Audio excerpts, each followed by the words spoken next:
Oh, so okay, so we're not going to do the approach because that was one thing we did discuss of using the approach. Well, I mean, I'm not committed to doing it either way. I just thought it'd be more interesting to play the same scenario we literally just played and see how differently the new rules make it work out. Okay, I, I mean, I don't know.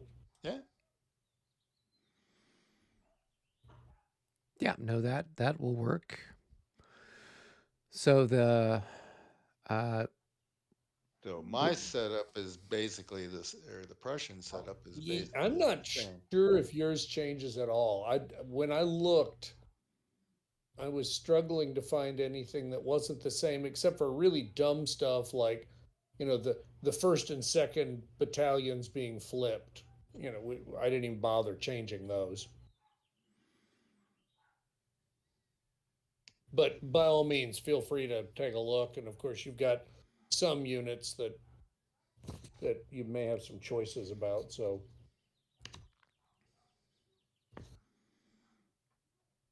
so it looks like the updated stuff is in green, or he's got that's right. green and Yeah, red. since Okay, since we've got um, the whole expansion kit here, right. we would go ahead and do everything with the green text, so disregard the red text. Okay. So let's see. Now they're talking about having some of the counters revised. Obviously, we can't do that with the module. And I know that Well, the turn record but track is different than what's in the module. yes, yes, we'll definitely have to work with that somehow.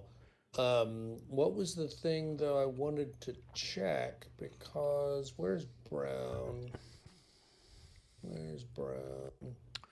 So Oh, here it's here he saying is. Brown has a wing activation of 4. Lacey's got a initiative rating of 7. And where's And Lace? Kai Lao has a close combat bonus of +3. I think he's one of the Prussian cavalry, as I recall. Um, Where is he? I'm sorry, what was the name again? General Lieutenant KYAU KY. I'm pretty sure he's one of David's cavalry Yeah, I commanders. recognize. Looking for KY here, and he is. Yeah, see, I think all the counters are the new counters. I, Oh, I haven't okay. found I haven't found any of the description. In other words, I think really all he did was he just said that if you're playing with the expansion pack, these are the modified counters. Well, clearly the person who built this vassal module was working from the expansion. Otherwise, Oh, we wouldn't have okay. Yeah, have yeah, no, putting that would be true. the counters as well. So Right, I think we're good there. right. So let's see. Where do we get into real trouble here? So the victory conditions are Prussian player gains victory points based on the following parameters: +5 for control of Lobositz, -2 for Austrian control of hexes east of the sunken road. And I think when we read through that later, I think it was some very specific hexes. Right. Right. Um, you get 1 victory point for the number of Austrian losses divided by 15, round down. That's how many there. And then subtract from the Prussian victory points Prussian losses divided by 15, rounded down. And then +1 victory point for each Austrian command from the South map that enters. Uh-oh. That enters any of the Morel and Bach March hexes, Sulowitz, or any north map hex west of Sulowitz, including half hexes. or enters the map from off map box F. I freely confess I haven't looked at that at all. I think I the don't know what. off-map box had to do with if you didn't have the expansion, right? That's why it's Oh, I'm printed in sorry, it red. was in red text. Yeah. Thank you. I should have ignored it. Very good. And then that victory condition, that whole Austrians getting penalized doesn't apply for scenario 3, so it does apply for us. So basically, and then let's see, the lowest Prussian score for a minor victory would be 10. And so if we go back, you get 5 for taking Lobositz, Right, you're halfway minus there. 3 if the Austrians are able to hold some of the hexes on the backside of the sunken road, and then losses either way, and then pluses for the Austrian commands that basically move forward to engage. Interesting. Interesting.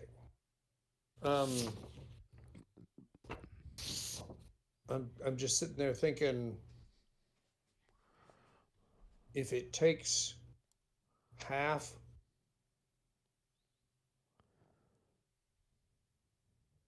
if you can only get half of victory by taking Lobositz,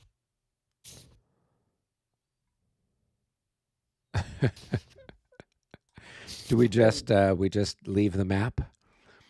well, I mean, it does seem like, you could set yourself up in a nice defensive position and make him come get you, right? Right. So Well, he I'd does say have that. better guns than we do, and he's got more of them. So No, absolutely, and I mean, think that's the thing, though. I'm thinking, first of all, if we bring more troops forward, we're just giving him more victory points. right, And so it seems to me the only reason to bring troops forward is if you think it's going to help you maintain control of Lobositz, right. um, which is okay, um, if you believe it. But it is interesting because it is kind of like, and obviously the wild card is, how big the differences are in casualties. Right. But I'm sitting there thinking, gosh, if we just abandoned everything and just moved to the south map and made him come get us, I don't know if he could get that many extra points on us.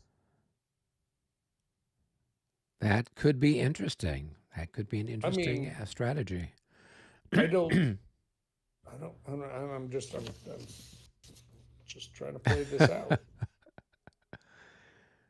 Um, The question is, could we achieve that given how rapidly our troops move or don't move? Well, yeah, I mean, obviously, one thing is the whole business about how much slower things are going to be unless he's dominating up in the vineyards. Right. I mean, okay, and I got some questions about this because that whole thing, okay, it reads. Let's see, let's find that part on the vineyards here. I don't know what it's possessed.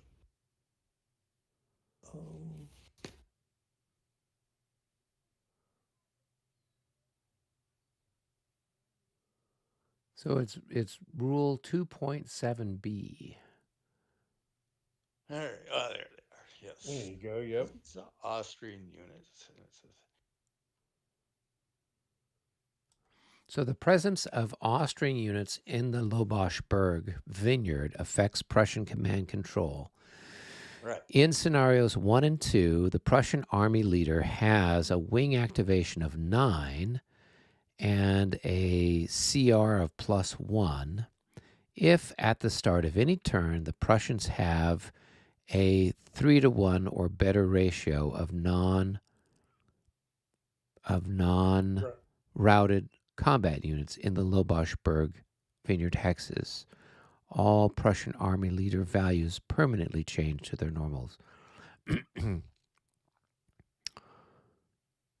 Okay. The only way I literally have to have all three brigade or whatever the command level is, of literally all my infantry in there to get a 3-to-1 Well, let's take a look here. So units.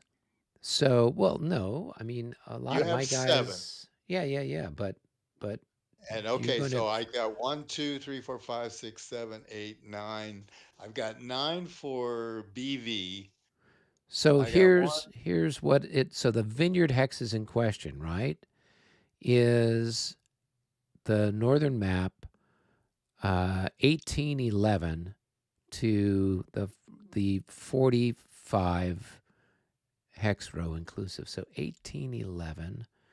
Where's 1811? Oh, that's way All out the way here. out. Way back Yeah, that's here. the very tip of it out there, right? Right. To the Yeah. 45 mark. So that's going to be right here. These. So it doesn't include those ones further down towards the river, just stopping Right. at 45. Yeah. So, um, yeah. Yeah, 40, Obviously, 45. if you think about it though, David, um, your ability to do that goes up as you degrade and destroy those units or chase them out of the vineyard hexes. All it takes is at any instant that it's 3-to-1. Yeah, it's at the That start of the turn, right? So if you've driven them out and I haven't been able to put anybody else in, then you could tip the scale. So what have you got there right now? You've got 1, 2, 3, 4. There's 9 Okay. to your 7. And literally, if I put almost all my, I'd have to put, to get 3-to-1, I'd have to put almost all my infantry Well, into what you that. have to do is you have to Which is, push me out and or shoot me up.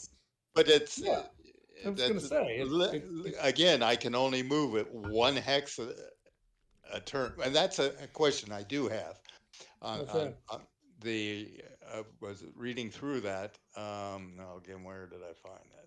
It was talking about general order there, 2.8. If a non-skipper, it costs 2 move points and it must go to Geo and it ends its move.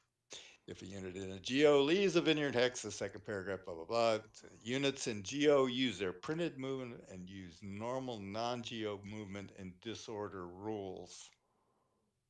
Units in Geo use line movement costs and make facing change. I mean, somewhere I said unit. Oh, and if you look at all right,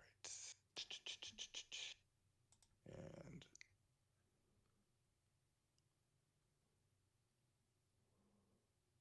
6.6 in the regular rules, Print the charts. The charts.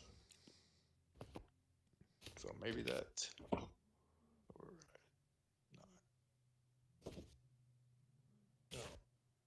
These maybe Ah, charts.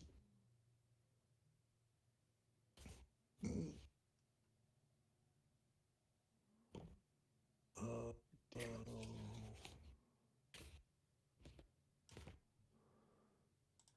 I hate it when I do that. I've got so many different versions of this printed that I'm trying to figure out which is which. I'm just printing a new set because the stuff I had Well, before was the probably a lot smarter. yeah, because it was the stuff from several months ago. So while some of the things I'm sure are the same, Yeah, it's no, just you're right. just easier I've to just print everything else unfortunately out. I'm looking and I'm not clear which is which. Well, if Well, you're wait a minute. looking at a terrain chart, it will have Yeah. this thing about vineyards being in general order. On the older one, it doesn't have that. So That's that's good. Oh, you know what the that's other one is? Is Right, that the turn track is different yeah, too. and the So turn track that's is right, different as well. right. Well, okay, so 8.1.h in the standard rules is general order, and it references that. And it basically says unit generally can only do one of the following: move into an adjacent hex. The hex center okay. does not require general order formation. The unit automatically changes. And second thing it can do is make a facing change in any direction. See 9.3b, and then that gets into some other um, uh, let's see 8.4i archives change to general order, general exception, blah blah blah, the terrain types list. So okay, in the general rules it says you can make move one hex or change formation when you're in general order. So literally they're like snails. Yeah, well, The so here, but so they have underneath that section 2.7 in the updated rules, they have 2.8 on general order. All series rules apply except for those pertaining to movement and facing changes. If a Okay. non skirmish infantry unit enters a vineyard, it costs 2 midpoints and it must go to general order and ends its move. If a unit in general order leaves a vineyard hex, the second paragraph of SR 8.4I applies. Units in general order use their printed movement allowance and use normal non geo movement and disorder rules. Units in GO use line movement costs and make facing changes as if in march column. Units in GO cannot rapid march. Example: a unit in general order in the vineyard has 4 movement points. It can use them to move 2 hexes, or it can change facing once, cross a slope, and enter a new hex. Or it can cross a slope, enter a vineyard hex. In the EZOC, in an EZOC, it can do any Mhm. normal movement facing to use its 4. It can use any normal movement slash facing to use its 4 movement points. And then here it carries on. Here is a reminder of some of the important aspects of general order. Units in general order face a hex side and have 3 front hexes. A maximum of 3 strength points can fire out of a general order hex. The Right. fire multiple of units in general order is reduced by 1. Units in general order have a +5 modifier for morale checks. The stacking limit in general order is only 12 strength points. Now, So, do they still have the um, requirement of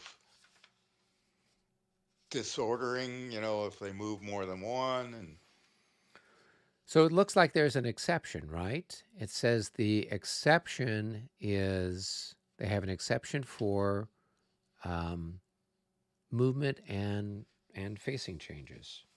So you'd want to then take a look and see what the movement and facing but change. they okay. So, but Um, they still it's still affecting change for even though I would say a general order formation is not as strict as being a kind of like skirmishers can never disorder, but it looks like they still have the affecting terrain for disorder checks.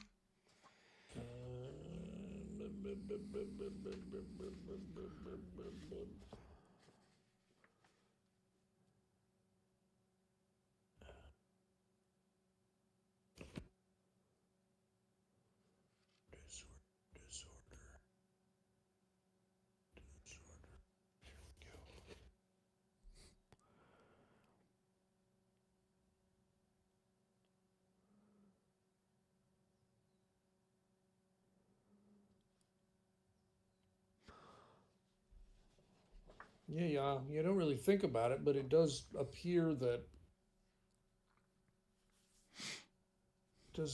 general order units can be disordered. We specifically exempt skirmisher units from it. Yep. Um, I mean, and again. This is really. I this changes the whole Prussian thing tremendously. I mean, Well, but Right, I'm which was never the gonna. whole I, point. I mean, so instead of well, you winning the exactly. battle at 9 o'clock in the morning, which is what happened to Yeah, us exactly. well, last it's like week, win the battle never just by having the presence of those skirmishes in there because I'm never going to get no. I'm never going to get command points to do hardly anything. What?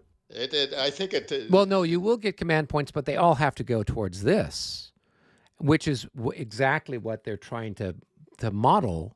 Is Frederick um, wasn't going to go off on some cavalier attack when he was worried that his line of communication was being threatened by the Austrians. So this rule is forcing you to clear this area, which Frederick did, before then you launch your attack out in towards Lobositz. Um, And by the way, we see what happens when you do launch the attack. yeah, yeah, yeah, So yeah. So the yeah, as best they can, they're trying to bring some sort of game balance because I'm sure they found I understand. just like all of us But I playing don't find this this. Yeah, said this is a totally broken game. Why bother to buy this game? Right? I would never play this game again after what happened in the well, previous yeah. one because it's absolutely hopeless for the Austrians. The setup is Well, totally foobar, and you're completely outgunned from the start. but So importantly, yeah, it doesn't resemble the historical battle at all, yeah, right? I mean, to me, that's the part where you just think, I mean, what it was a hard fought battle, and Frederick actually left the field because he thought they'd lost, just like at Mulvitz. So it's like clearly this wasn't a romp, and yet clearly the game as published was a Prussian romp. So that it doesn't make any sense. Prussians won, but it wasn't an easy win. I think that's all you're seeing here, David. well, and I think but I'm when I'm looking at it and looking at what I'm going to be able to do, I think it's gone over. The pendulum shifted the other way. Well, I, I Matthew was actually pretty clear that there were still things about this that he wasn't 100% happy with, but he just felt bad that he'd let the playtesters' efforts and his own efforts kind of get stalled. And so he'd been sitting on this for 2 years and he said, this is dumb. Even if it's not perfect, it's better than what we had before. So let's publish it and let's let people enjoy the game. So I don't know. We yeah. I got our mean, asses if kicked last time. yeah. And if you have a harder time this time, we'll cry me a river, I guess is my attitude. Well, I mean, or if you'd like, I'll be happy to play the Prussians, David. So you can, if you want to switch sides, that's fine too. so I'm just saying, reading through it and trying to figure this out. I'm going. This is pretty. I could see if they maybe made it it strength points. It make a little more sense, but that's not what they did. They made Yeah, it when I first read it, I was thinking it was strength points, but yeah, you're right, it's not. So Well, it's strength points would be easy. You'd be there right now sure because those you'd skirmishers are basically be nothing. there already. Yeah. Yeah, so. yeah. But I mean, the truth is it's going to take a couple hours and to grind up those guys and eventually get to where you've got a 3-to-1 ratio. And the only way the Austrians could prevent that is by committing more and more infantry up there, which means that Lobositz is yours for the taking because there's not going to be anyone defending it, and then you're in the middle of the Austrian formation. I don't really know. It just seems like a Well, recipe for just getting ground up. I, okay. Well, I'm not seeing it yet, but we'll see. We'll see what happens. I mean, Uh, I'm game, but I'm just saying that uh, I'm going to be lucky to get a command move, let alone you know be able to do. well, yeah, but again, remember the battle, as Matthew describes it, wasn't really engaged till 11 o'clock. Well, the battle was over by 11 o'clock when we played the last version. So clearly, things need to go slower. So that's just what you're saying, is things are going to go slower. And that feels weird to you because that's not what it felt like last time. But I, I don't know. Let's see what it plays like. But I know we'll see where it plays, but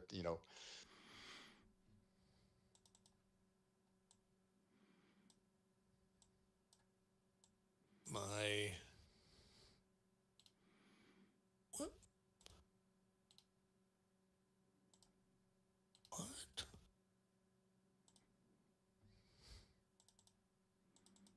There we go. Can you hear me now? Yeah, we can hear you. Okay. yeah.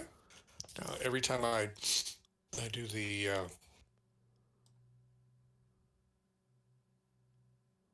every time I extend my desktop to put the map up on the TV, it moves the audio to the TV as well, which really not what I want to do. Okay, all right.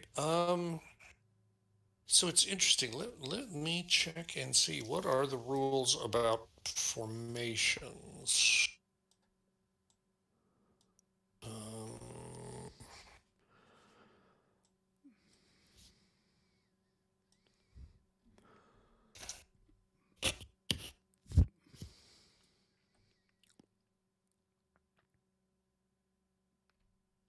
If not specified, on-map units set up in line or unlimbered must be legally stacked. All Prussian units in Vineyard hexes set up in general order. All Prussian line of retreat towards the west map edge, Austrian toward the east or south map edge. If you're playing by vassal, please note some of these setups have changed. Yeah, which is all true. Okay. All right. So, wow. So that's entertaining. So he's kind of compelling me to set up very differently.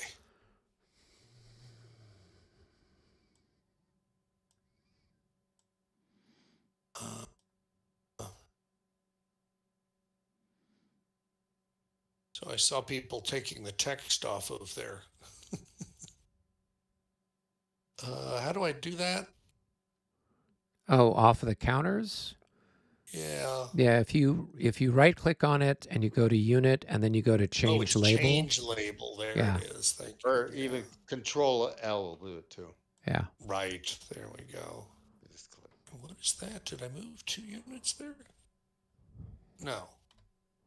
Okay. All right.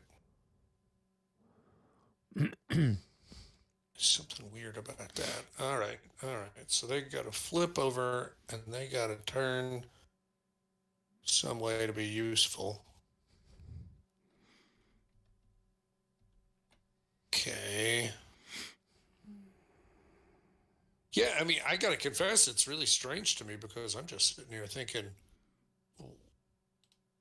how did the game ever get published or approved of or anything, considering how odd it is? Yeah. Of course, I had my objections about Zorndorf. Yeah, and that's another one that's I would say would need some fixing too. Well, and what I like about the fixing he did here is it was about giving you motivational changes. Right. Motivational changes that you, the player, wouldn't ordinarily have, but which the participants did have. Right. And it's like, okay, that makes sense, right? You gotta give the player the correct mindset about the bigger picture that maybe the cardboard warrior doesn't care about. But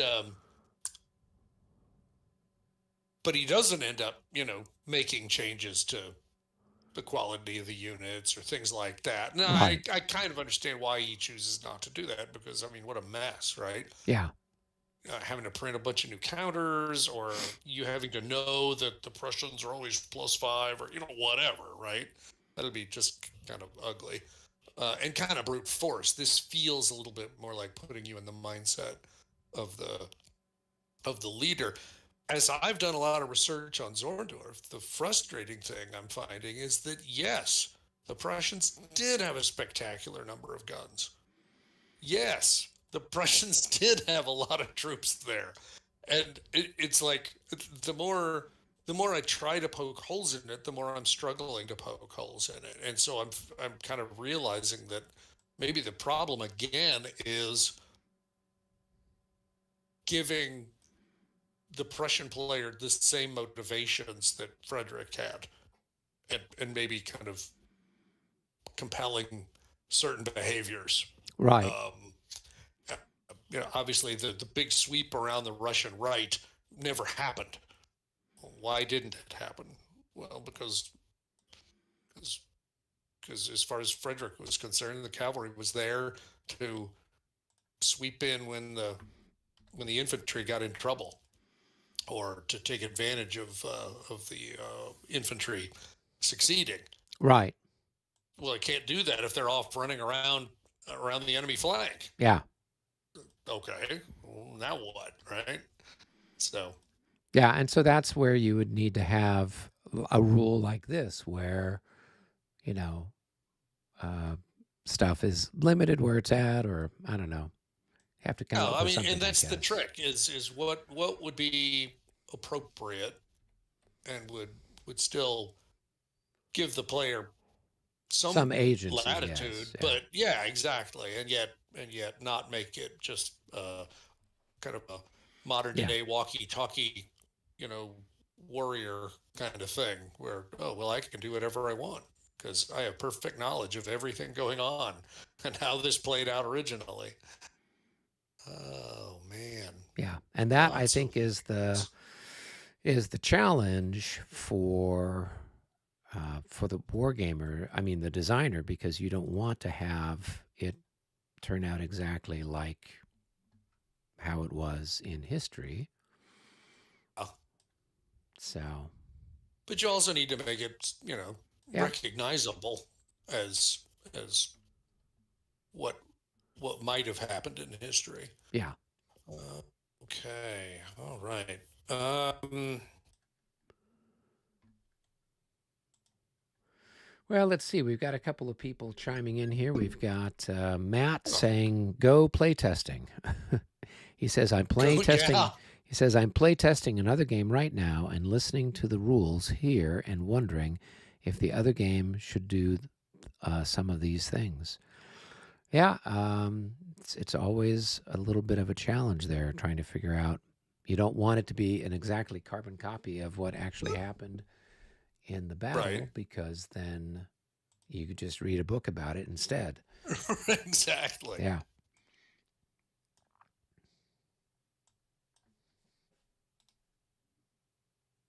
Okay.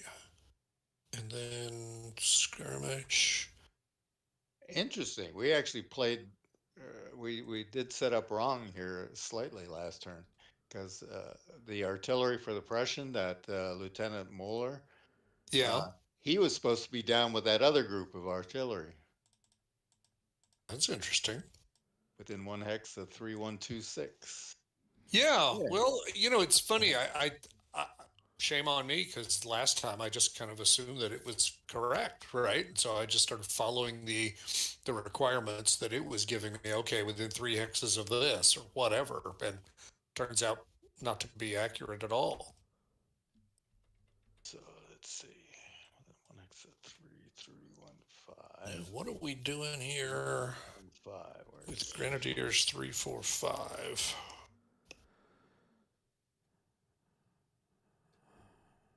Oh, come on.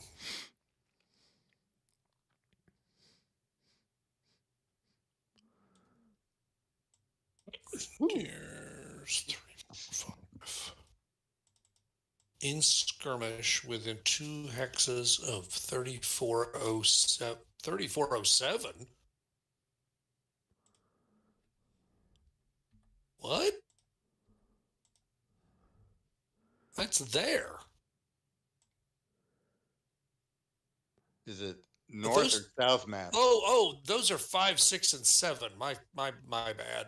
I don't know how I misread the numbers on them.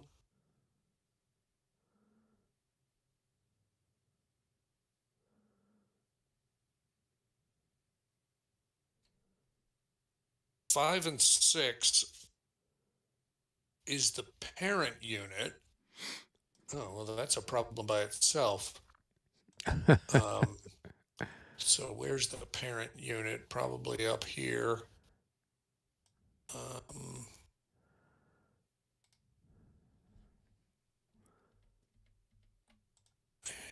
And we're looking for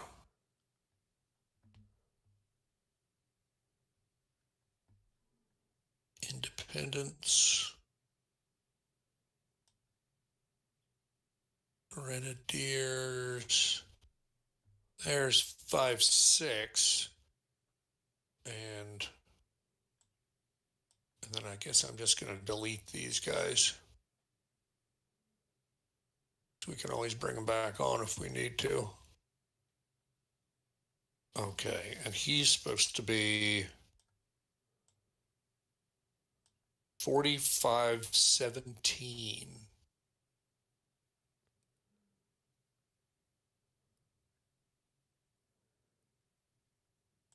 Okay, all right, that's interesting. Right there.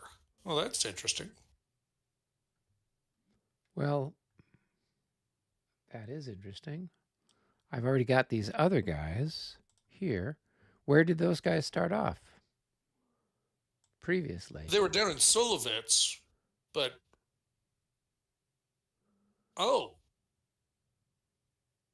actually 7, 8, and 9 are supposed to be down there in Solovitz. Right. So go ahead and take. So 8 and 9 are here.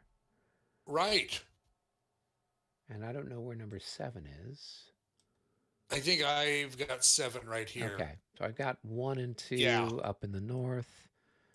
I've got 1 and 2 up in the north. 3 and 4 should be in skirmish. Yep, they're in the vineyards. And then you've got 5 and 6 as a parent unit up there in the middle. Yep. And then 7, 8, 9 down south. Okay. All right. Yeah, it's just a little higgledy-piggledy here. In a word, yes. What's our fog level start at? Oh, that's a good question. I don't know.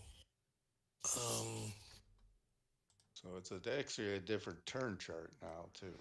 Yeah, it is. So it's a very different turn chart. Scenario 1 fog level is 3.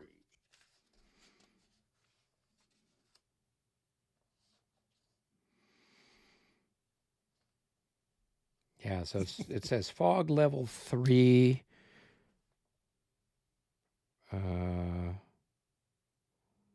Right, and the end turn number is 8 for scenario 1. So we're starting at the 9 a.m. turn. Low.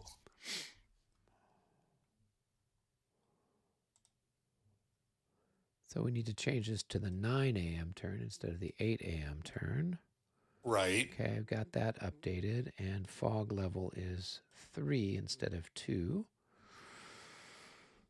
All right, and then now the question is, on the chart, what is the fog die roll modifier? Does it have that on the new charts? Or is it on one of the charts I didn't print? I'm sorry, what do you mean fog die roll modifier? Well, remember how depending on what fog level you were on, when you rolled the dice, we added that to the fire multiplier chart. Yeah. No, not the fire multiplier chart. This was it was on our initiative roll. We would then add a value to it to push the turn forward. Okay, let's take a look. So remember, so like on the old chart that's here, right? Yeah. On fog level 3, it says it's a +1. I don't think that applies in this I version. don't think it does apply anymore. Yeah, Okay. in fact, I think that was part of his, moving the end turn down to 8, and then raising the Prussians, or lowering the Prussians' command rating and raising their wing activation number. The combination of all those things together, I think, was supposed to have that same effect. Right. Well, and he's basically has the end turn happening at like the last turn is the sixth impulse, right? Then the seventh impulse is the end turn marker. Yeah, So I'm going to go ahead yeah. and update the Yeah, chart, and you'll notice that very unusual for this game. It actually gets longer as you get later in the day, and then it goes back again. and then Yeah. it goes back. Yeah. But I mean, it's really normal for it to get shorter as the day goes on, Right. right? But this, I think he's trying to account for the the absence of clarity by either side as to what was even happening because of the fog. And Right. so there's not that much action going on immediately because, what's even happening. Okay. Now, All yeah. right. Now, the Uh, interesting thing also with that is that, what was I just going to say? Never mind. Just left my brain. hate it when that happens. Oh, there's no. Remember the other artillery range chart had the reduced for the fog Right. level. And there isn't one anymore. Right. Yeah. It just blocks sight. You can't even shoot at it.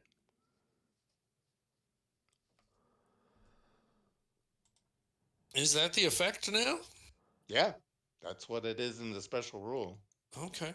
Fog blocks the line of sight. It's Plug blocks line of sight. Yeah, boy, it sure does. Yeah. yeah, Okay. So that's 2.5. if the target or the firing gun is in fog, it blocks line of sight Okay. or both. All right. And then, of course, the other thing is that we know that. Uh, oh, actually, we do have some different special results, I see. For example, there isn't one that modifies fog the way there used to be. Right. And there's one where Frederick flees the field. Right. Oh. Roll versus red number in Army loss box.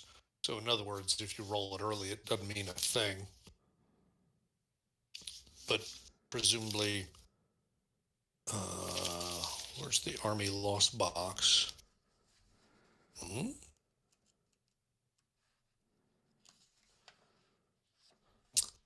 I'm not sure. I haven't found it yet. What they mean. Oh well, whatever. Anyway, but the point is fog lifts is no longer a possibility either. So again, I think he's just really pulling on a lot of different strings to try to just slow the attack down, slow the battle down. Right. So if you look at Oh, the loss chart for the Prussians on the new revised stuff, it Yeah. has at 15 losses, there's a little red 1. At 30 losses, there's a little red 2. At 45 losses, there's a little red 3. Up on there. Yes, Yeah, I yeah, do yeah, see yeah, it. yeah. So he's got Okay. that over there. So So if you roll that or less, then Frederick yeah, bugs out. yeah, he basically loses heart. So Okay. All right. And I don't know what the effect of that is, but obviously it's not great. well, you've got a replacement commander. Who I don't know who they have. Keith or somebody takes over maybe. Yeah. So you just follow whatever the procedure for that is, just like if Brown bites the dust. So Yeah. No, I mean, sure, whatever it says. It's all good. Okay. What else have I got to do here now? Um,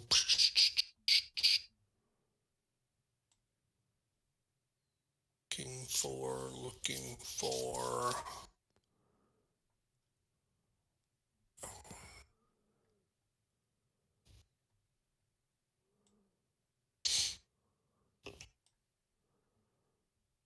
So there are no walled church hexes or anything like that. The churches are just there for visual interest, I guess.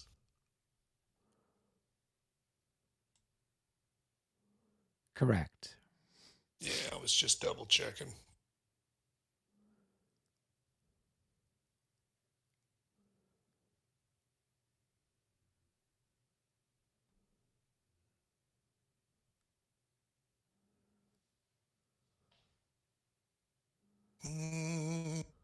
Okay. And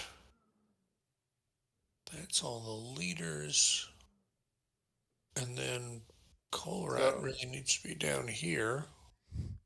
So with a wing activation of 9, that means that literally I cannot get a wing activation, right? No. No. It means you'd have to roll a 9 and we'd have to roll a 4 or less. Because 9 would still be twice our 4. Yeah. Or less. Yeah, but yeah, I mean, you're right. You'd have to roll a 9, so the chances are not very good. But half the time you roll a 9, it's going to be good enough for a wing activation because we're going to roll, something low. So not going to be a lot of wing activations for sure.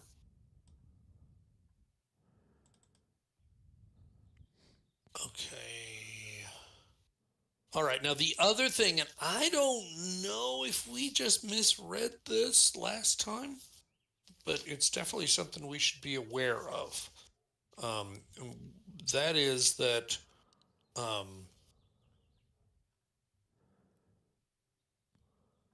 Lacey starts scenarios 1 and 2 as a detachment leader,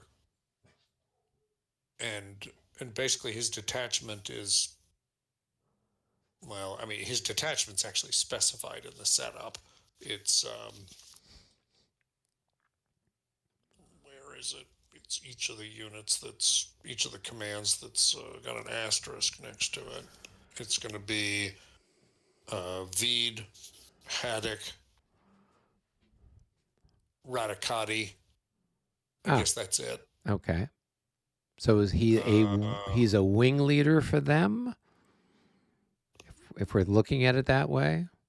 Well, no, he's a detachment leader, which means you don't need to trace to Brown. You just would trace to Lacey. Those troops are just tracing to Lacey as if he were an army leader. Okay. And the other stipulation, not going to be a big deal in this battle, but it's just something to remember about detachments, is that once you start doing formation activations within a detachment, if you then go out and do one outside the detachment, then everybody in the detachment is presumed to be end turn then. Right. So it's one of those things where once you start, you need to really be sure that you want to go to do something else. And they do that, I think, just to try to limit the ability to coordinate between the main army and a detachment, because obviously they're under different command. They wouldn't be able to do that well. So then what's the other thing? In scenarios 1 and 2, at the start of any turn, the Austrian player may create a detachment with Lucchese as its leader. The detachment may consist of any commands and independent units that are not already part of Lacey's detachment and that are, at the moment of creation, within Lucchese's command range, counted as detachment leader. Um, um, um,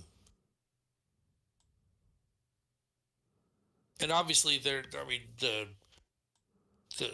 base rules exist that anytime that the detachment leader is within command range of the army leader, you can dissolve the detachment. Right. Probably you'd have to do that at the beginning of a turn. I don't remember exactly how that works, but it would make sense that you'd need to. Anyway, just wanted to Gesundheit. get out there because we had not done that last time. We hadn't paid any attention to it at all. Right.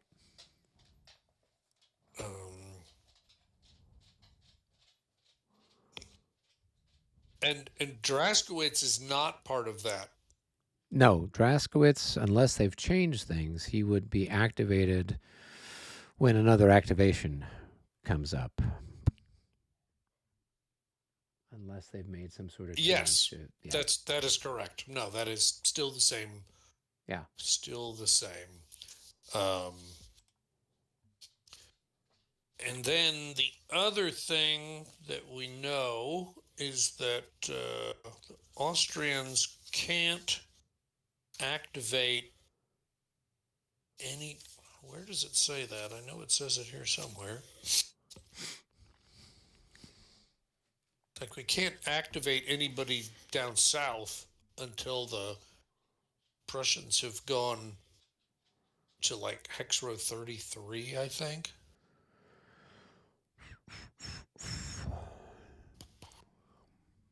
Looking for that.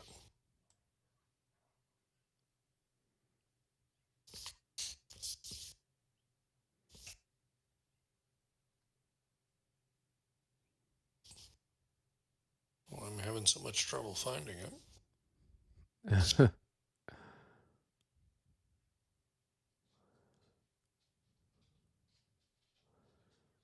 Well, I would say it's probably in green. Yeah, that's a good point. It probably is. Yeah. Probably should just start looking at the green because you're right. That is almost certainly where it should be.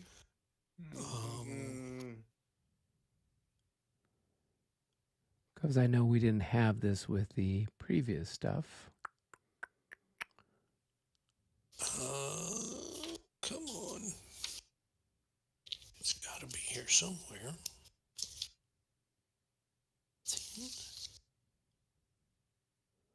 So it is. It's on page 17.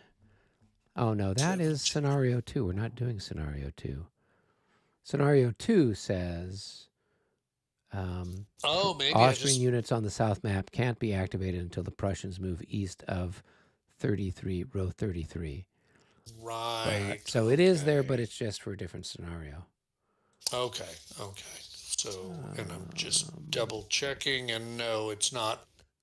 Doesn't show it there in scenario 1 in the same location. Right. Yeah. Okay. So for scenario 1, they're giving us the option to either keep the army tucked away, right, or to come across and then provide additional points to the Prussians.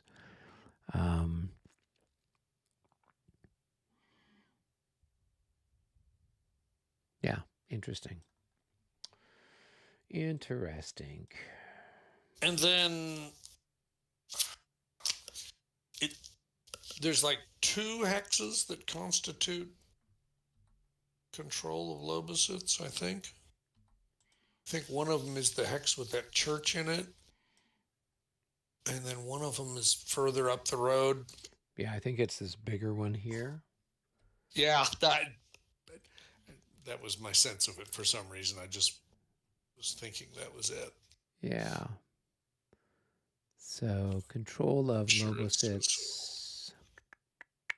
So control of Lobositz, it's 5716 and 5313. So 5716. Oh, 16. 5716 is actually just one hex south of the church. That. Yeah. And then what was the other one? The other one is 5313. Okay, so it is that blue roofed, tall building there. Yeah. Okay. I'm just putting square markers on it. Oh, so yeah. No, that's a fine idea because anybody there would want to be in square for sure. Of course. Yeah. Okay.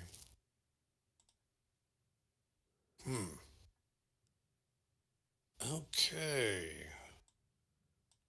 So you got all your guys set up. Oh, I guess I need to move Lucchese. It looks like I don't have all my leaders where they should be. I'm looking at all the finished markers that they have available in this vassal module. They've got more finished markers than you can shake a stick at. Really? Yeah.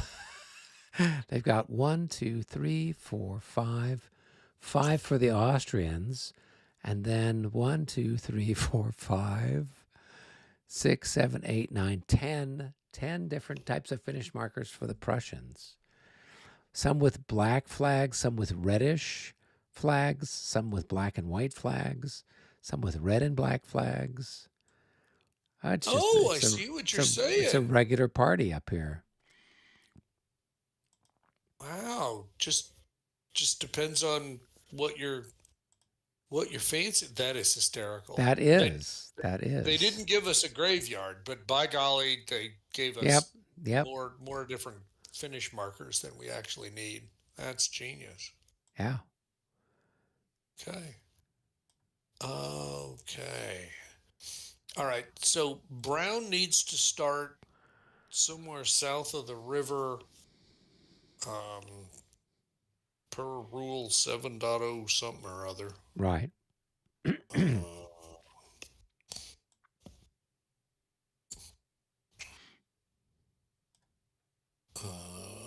7.0A.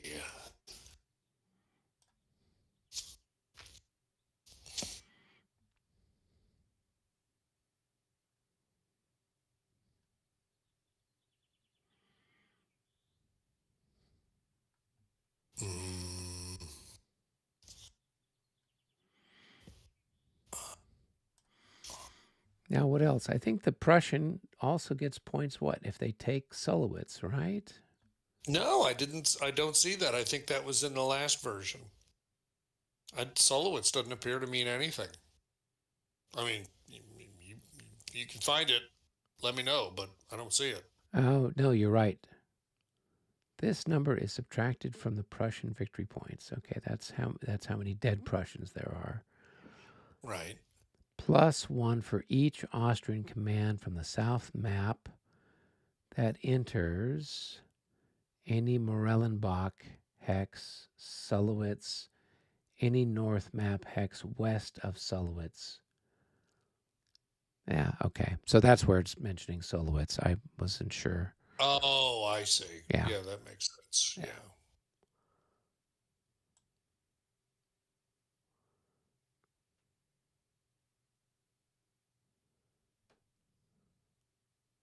Oh.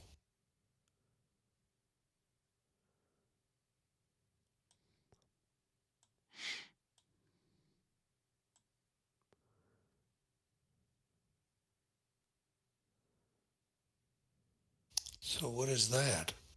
Oh, I see. It's a 1 increment 12-pounder, apparently. Yeah, that's just pretty close to useless, but oh well. Well, we can move the artillery. It's not a command. So we could send the artillery. Oh, yeah. No, Yeah. I take your meaning. Yeah. Yeah. So Well, we should probably go huddle up a little bit and try to figure out what we want to do as an overall battle plan here. Okay, sounds like a deal. Shall we go down to Allied HQ? Is it Allied HQ? Yeah, I guess that it's not French. It's not coalition. Coalition, that's what we'll call it. Coalition. All right. Well, apparently that's what we are now. All right, sure. Okay.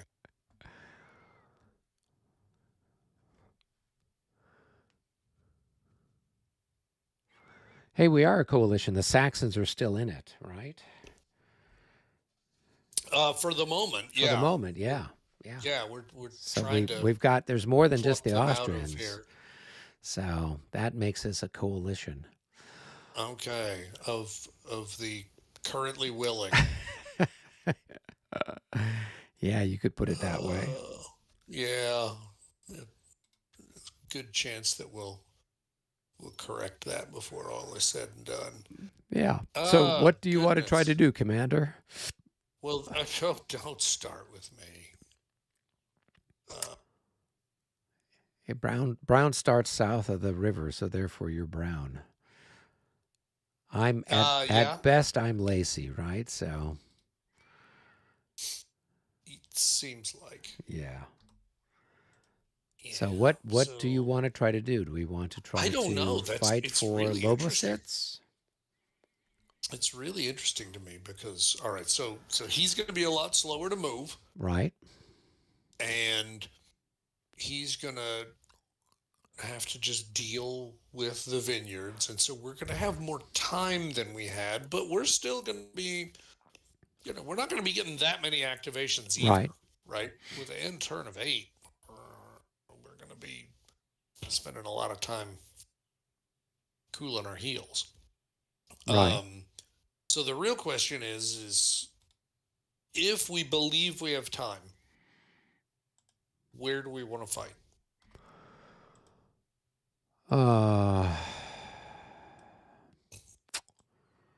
Well, looking at the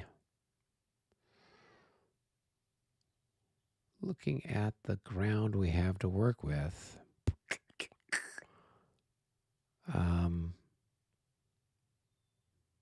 we certainly have better terrain there at the Morelbach than we do north of it. Yes. Yeah. Yes. Yeah. I mean, Lobositz itself obviously could be, Lobositz on the Volga. You can just make him fight.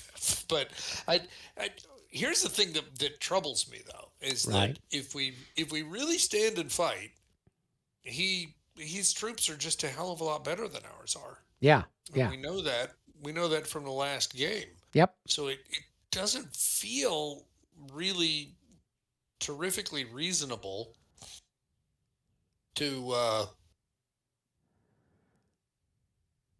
go north of the river very much. Correct. I mean, I'm just trying to. What do I get for going north of the river? I'm giving him victory points directly. Yeah. Well, unless And- we feel like we can do more damage or at least equal amount of damage, but I don't think that's going to be the Exactly. case. Exactly. And so I'm struggling a little bit trying to figure out then, okay, then what? Yeah.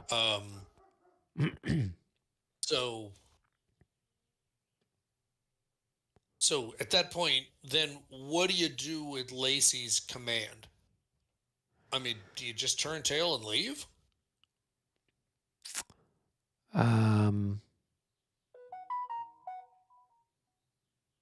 mean, because obviously leaving the guys south of the Morenbach doesn't make any sense if all of Lacey's guys get whacked. Yeah. It doesn't really solve our problem. Yeah, because then he's going to make up the extra points with all the death and Exactly. destruction that he does to us. And so that either doesn't means seem that we very bring Lacey south of the Morenbach and just give up Lobositz. That's one possibility. I don't know. We could certainly give that a try and see. I've got skirmish cavalry. I got some stuff. We can maybe hold off for a little bit. But I would say that it doesn't feel right giving up Lobositz. No, it doesn't feel right at all. Yeah. But by the same token, I mean, it only gives him 5 points. Yeah. So it's like, where's he going to get the other 5? Yeah. And I would submit that it's very possible that we're going to be about an even exchange of losses up in the vineyard. In all likelihood, yeah. I mean, he'll eventually take the vineyard. That's fine. Congratulations. But it's not really going to cost us anything. Right. And if that's the case, then I guess the only thing that happens is if Lacey bugs out, then he does feel free to move more infantry up there into the vineyard. Yes. Because why not? Right. His infantry probably couldn't catch them. Cavalry might be a problem, but again, that's what the skirmishers would be good for. Yeah. And then just get everybody out and bugged out, get them south of the river, and then, I mean, I don't know. It feels really goofy, but I'm trying to think about it like the Austrians in this scenario. Right. It's like, remember, Brown didn't really need a general engagement here. Yeah. That wasn't really what he was even after. Yeah. So, and make him come fight us across this ugly, horrible terrain. Yeah. And now I gotta read the rules about the Solowitz or Tiergarten terrain. I mean, if we're gonna have to defend it, in other words. Yeah, because we're going to, presumably he'll have to attack Solowitz. Right. And the Tiergarten. So that's actually better terrain for us. Exactly. To be fighting in. Yeah, because otherwise we've got this big, wide open area. Yeah. Lobositz is not anything that's very good. That could get, anything that's there is going to get surrounded and destroyed. Yep. He's got so much cavalry, so we need to have some way to sort of equalize it, I guess. Right. I think so. And the only thing I'm worried about here is, have we just exchanged one pastiche that doesn't really resemble the battle at all with another? I mean, I don't know, because I'm not 100% sure. Yeah. But anyway, that's kind of what I'm thinking about here. Well, it's either that or we did like we did last time, and we push everything across the Morenbach, and that's going to be, you've got 2 commands of cavalry. You've got 1, 2, 3, 4 commands of infantry. So that right there, that's 6 points. And then we fight for Lobositz, and we fight in this clear open terrain, which is terrible. Right, and by God, we have to hold on to it at that point, because if he, I mean, we've already given him 6 points, and if we don't hold on to the 5, then he wins. Yeah.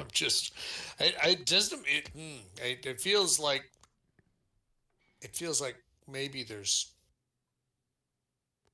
he pushed it a little bit too far the other way. Yeah. Okay, so what is the victory points we give him? It's for... So he gets 5 for controlling Lobositz. And then we would, if we're able to hold on to those hexes immediately east of the sunken road, it's -2. And then we tally up losses, and for every 15 dead increments, it's equal to 1 victory point. And then for every 15 dead Prussians, it's 1 victory point subtracted from the Prussian total. And then it's a +1 for every Austrian command south of the map that enters. Okay. All right. Here's the reason. Here's the reason why we need to be careful. Yep. If the Prussian player controls Lobositz and Solowitz and the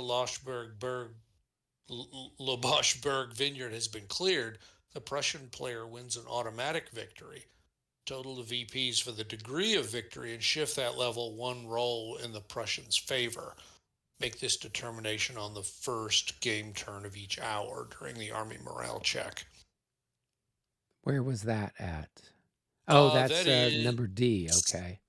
7.0D, yeah. All right. And it's interesting that kind of gets mentioned later, because by this point you're sitting there going, okay, well, I see what the victory conditions are. Right. Right? Yeah. And then it's like, oh, by the way, there's an automatic method. Right. So, all right. So then what that would suggest is we can't let them take Solovitz. Right. But if We if didn't give you you victory move if you points move for it, anybody into Solowitz, that right? gives him a +1. Right. But Lacey can move into it, That's and that true. doesn't give him anything. Yeah. Yeah. We Um, just have to hold Solowitz then. yeah, I mean that's Solowitz it. Would it, Solowitz becomes then the do or die place to hold. And then what constitutes holding Solowitz? Let's see yeah, which if hex it's is it? got. Is it the So church? Solowitz is 4732 and No, 4434. 4732 is there, and then what's the other one? 4434 is the church. Okay. Yeah. You want to put square markers on those two? Yep. Give me a second. So which one? 4730. 4730. Did I get it in the right spot? 32. No, it's that one That there. one. Okay. Yeah. And then the church. Okay. All right. Um,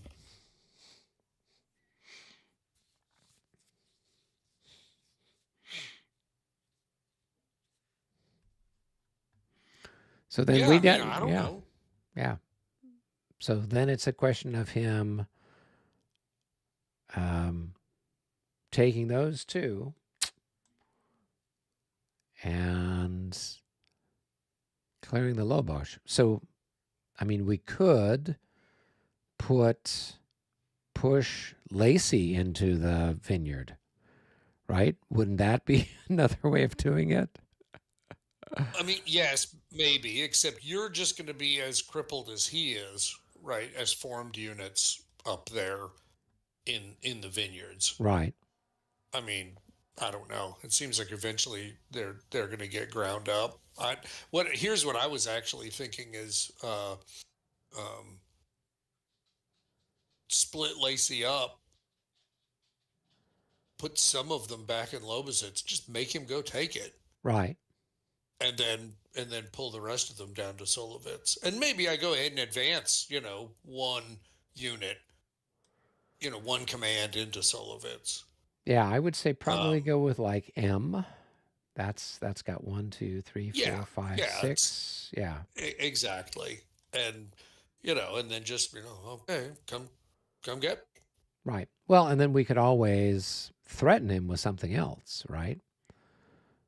So, if Well, I he's. was actually thinking about bringing the cavalry west because the cavalry, as long as they don't enter a north map hex Oh, west of interesting. Solovitz, right? Right. They can be on the other side of the river as long as they're not on the north map hex.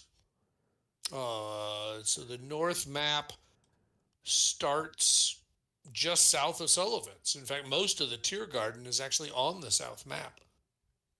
Okay. So the cavalry could move west of the Tiergarten. Yeah. Yeah. It could and be and over not here. and Yeah. not cost a point. Yeah. Yeah, exactly. And I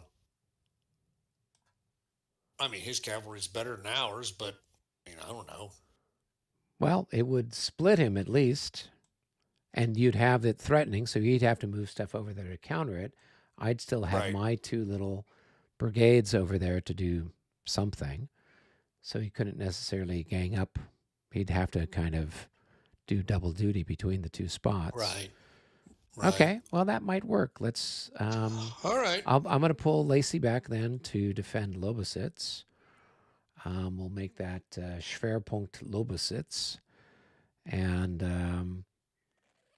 then if you bring one of your infantry brigades up into Solowitz, and then you get the cavalry over there. Right. That's at least something to think about. Yeah. Yeah. All right. Well, let's give it a try. See what happens. Okay, sounds like a deal. I mean, we've already figured out how to lose this game. Yes, we have already lost it. So At this point, How much worse could it possibly we be? can't get any worse than we did last time. So here we That's go. right, exactly. I'll see you up in the lobby. All right. David, are you ready to offer your surrender terms? Yeah. Okay. That's what we wanted to hear. Let's see. Okay. I'm presuming that we've got everybody more or less where they need to be, so we can. Well, I've got a. I'm still. I think I forgot I hadn't figured out my cavalry officer. You need to put Firestein wherever he belongs. Where is he? Yours. He's right by Lobositz. Oh, there he is. Here. Okay. All right. I think I've still got to get some of my cavalry commanders figured out because I think the units are slightly intermingled somehow. I'm not really sure how. Let's see here. We've got some other people who have chimed in. Let's see. Matt says, you want to be able to get the results, but not be locked into the results. Yes. Yeah. No, that's a fair way of saying it. And what he's saying here is what I see here is that you really can't repeat the historical results, but this is just a passing opinion.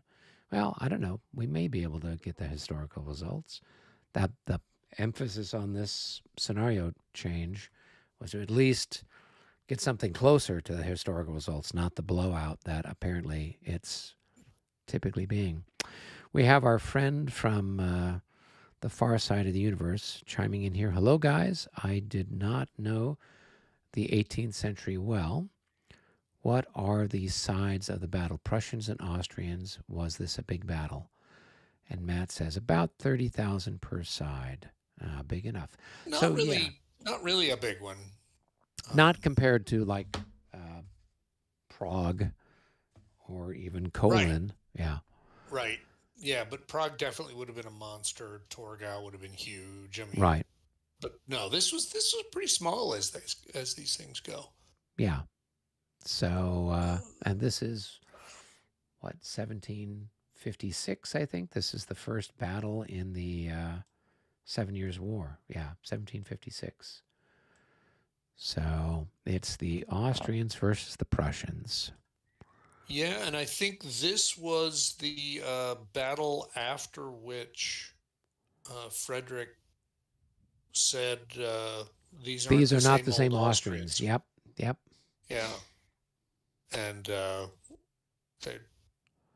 they were a little more game. Yeah. Than they had been. So that's interesting. Well, and so the only battle or the only set of battles that they have from the previous wars is Chertusitz and Mollwitz, right? That Clash Fontenoy, of Arms is put honestly, out. Okay. Fontenoy is from the War of the Austrian Succession also. Right, I mean, it's obviously a very different theater. Right, and there's no Prussians there and there's no Austrians there. There are some Austrians, but very few. Oh, okay. Remember, it was the Austrian Netherlands in those days. Ah, okay. It was so the Austrians were on the Allied side with the Dutch, okay, and the British and the Hanoverians. So there were a few Austrian troops there as well. Okay. It's hard to imagine like when the Habsburg Empire was this like this Rorschach test of just splattering paint against the map of Europe. Yep, that's mine. That's mine. That's mine. Right. But yeah. So let's see. All right, I guess everybody's where they need to be. Oh, no, they're not. I take that back. I changed my mind already.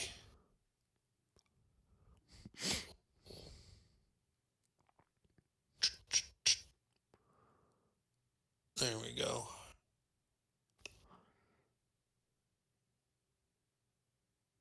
Can my Hussars start in skirmish already, and can they be stacked in the same hex? Well, they wouldn't be stacked in the same hex. Well, so you can't. Unless it's unless it's specified that they're in skirmish, then they're not permitted to be. Okay, that's what I'm Or saying. unless they're required to be in skirmish, which obviously might be another possibility. But Yeah, which ones of mine yours are starts skirmish deployed in eligible? skirmish. So he's only got one set of hussars. Is that The green one in the back here. SZE? Yep. Yep. Okay. Yeah, no. According to this, that they would need to set up limbered, if not specified. Lambert. I'm sorry, inline or unlimbered, unless otherwise specified. Well, can they set up in column? No, that's not what it said. In line Oh, or does unlimbered and must be legally stacked. So if not specified, line.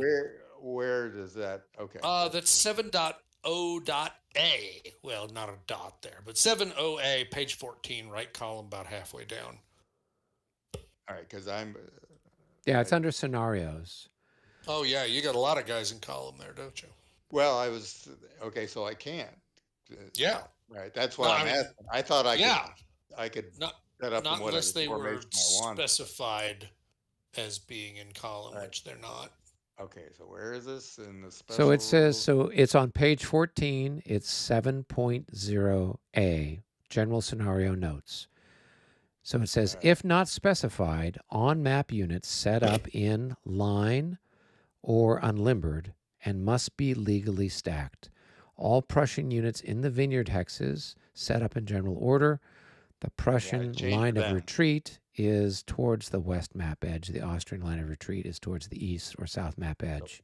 If you're All right, playing so Lobositz everybody, via Vassal, please note that some of the setups have changed. You will want to verify each unit's setup.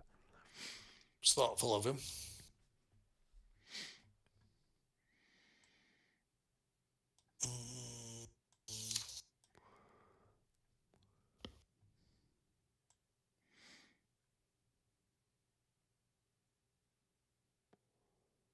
So you, Eric, need to mark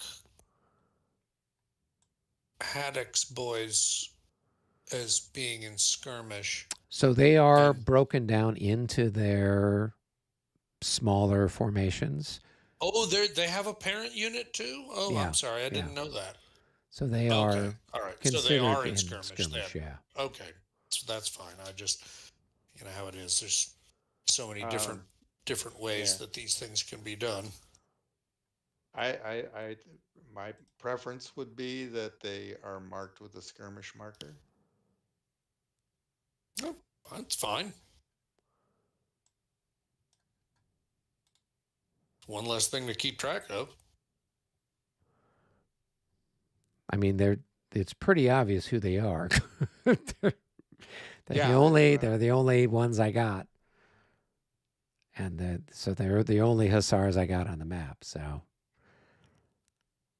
In fact, now, yeah. do you want me to do that with all of my other skirmishers, my little grenzers? Otherwise, that gets really tedious. But I'm happy to do that too if you want. Yeah. Well, there's nothing else up there that whereas the others, there's lots of cavalry down there that Yeah. I can live with you not doing the grenzers up in the vineyard. Okay. I understand your meaning. It's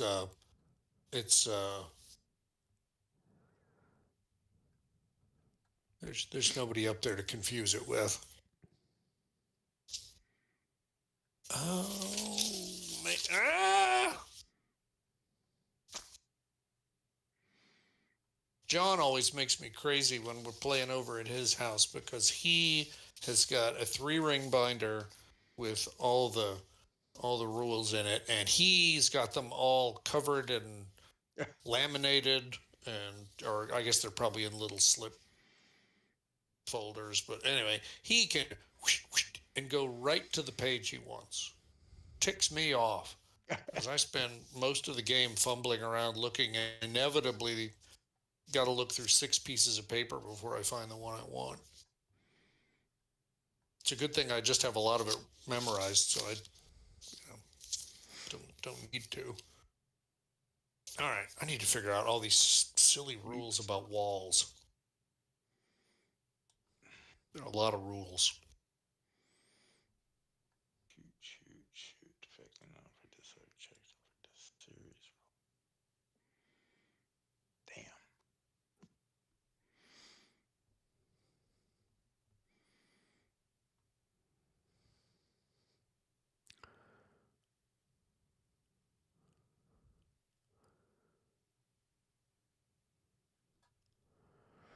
Doot, doot, doot, doot.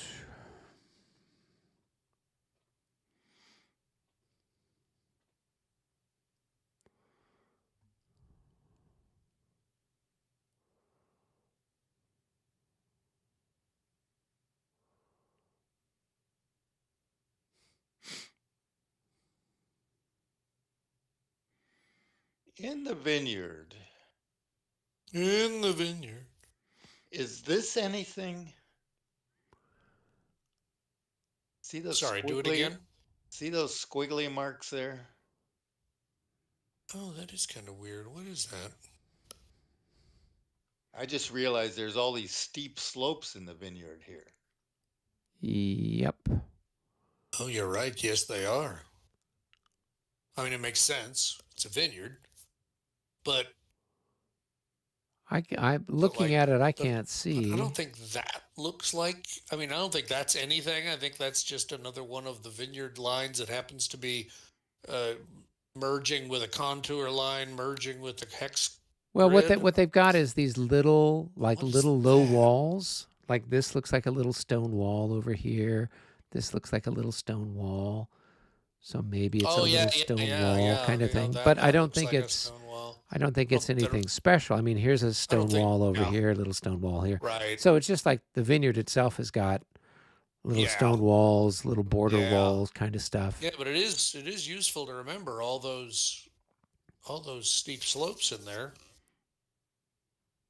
because Yep. there are quite a few of them. I mean, fortunately, you're kind of going more or less along them rather than against them, so they may not come into play too much. Yep. All right.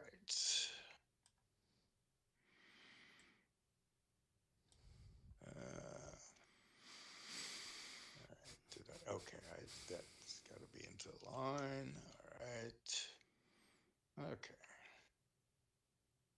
So now, all right. So my setup, they got to be in line. Right. Doesn't matter what direction they face. Doesn't say that.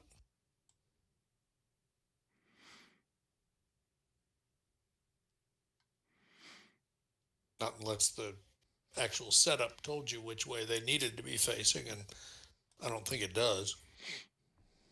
Doesn't look like it.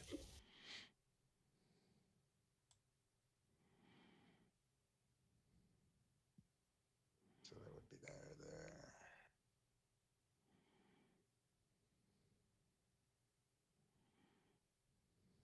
Okay.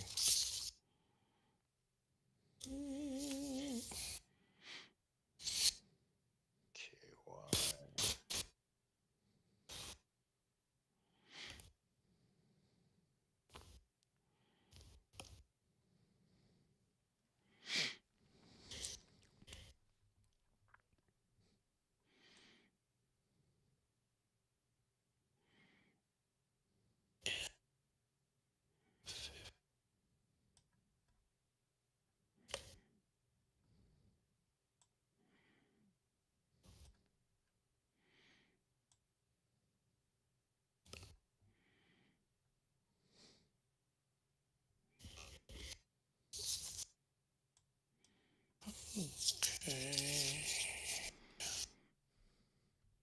Where's the?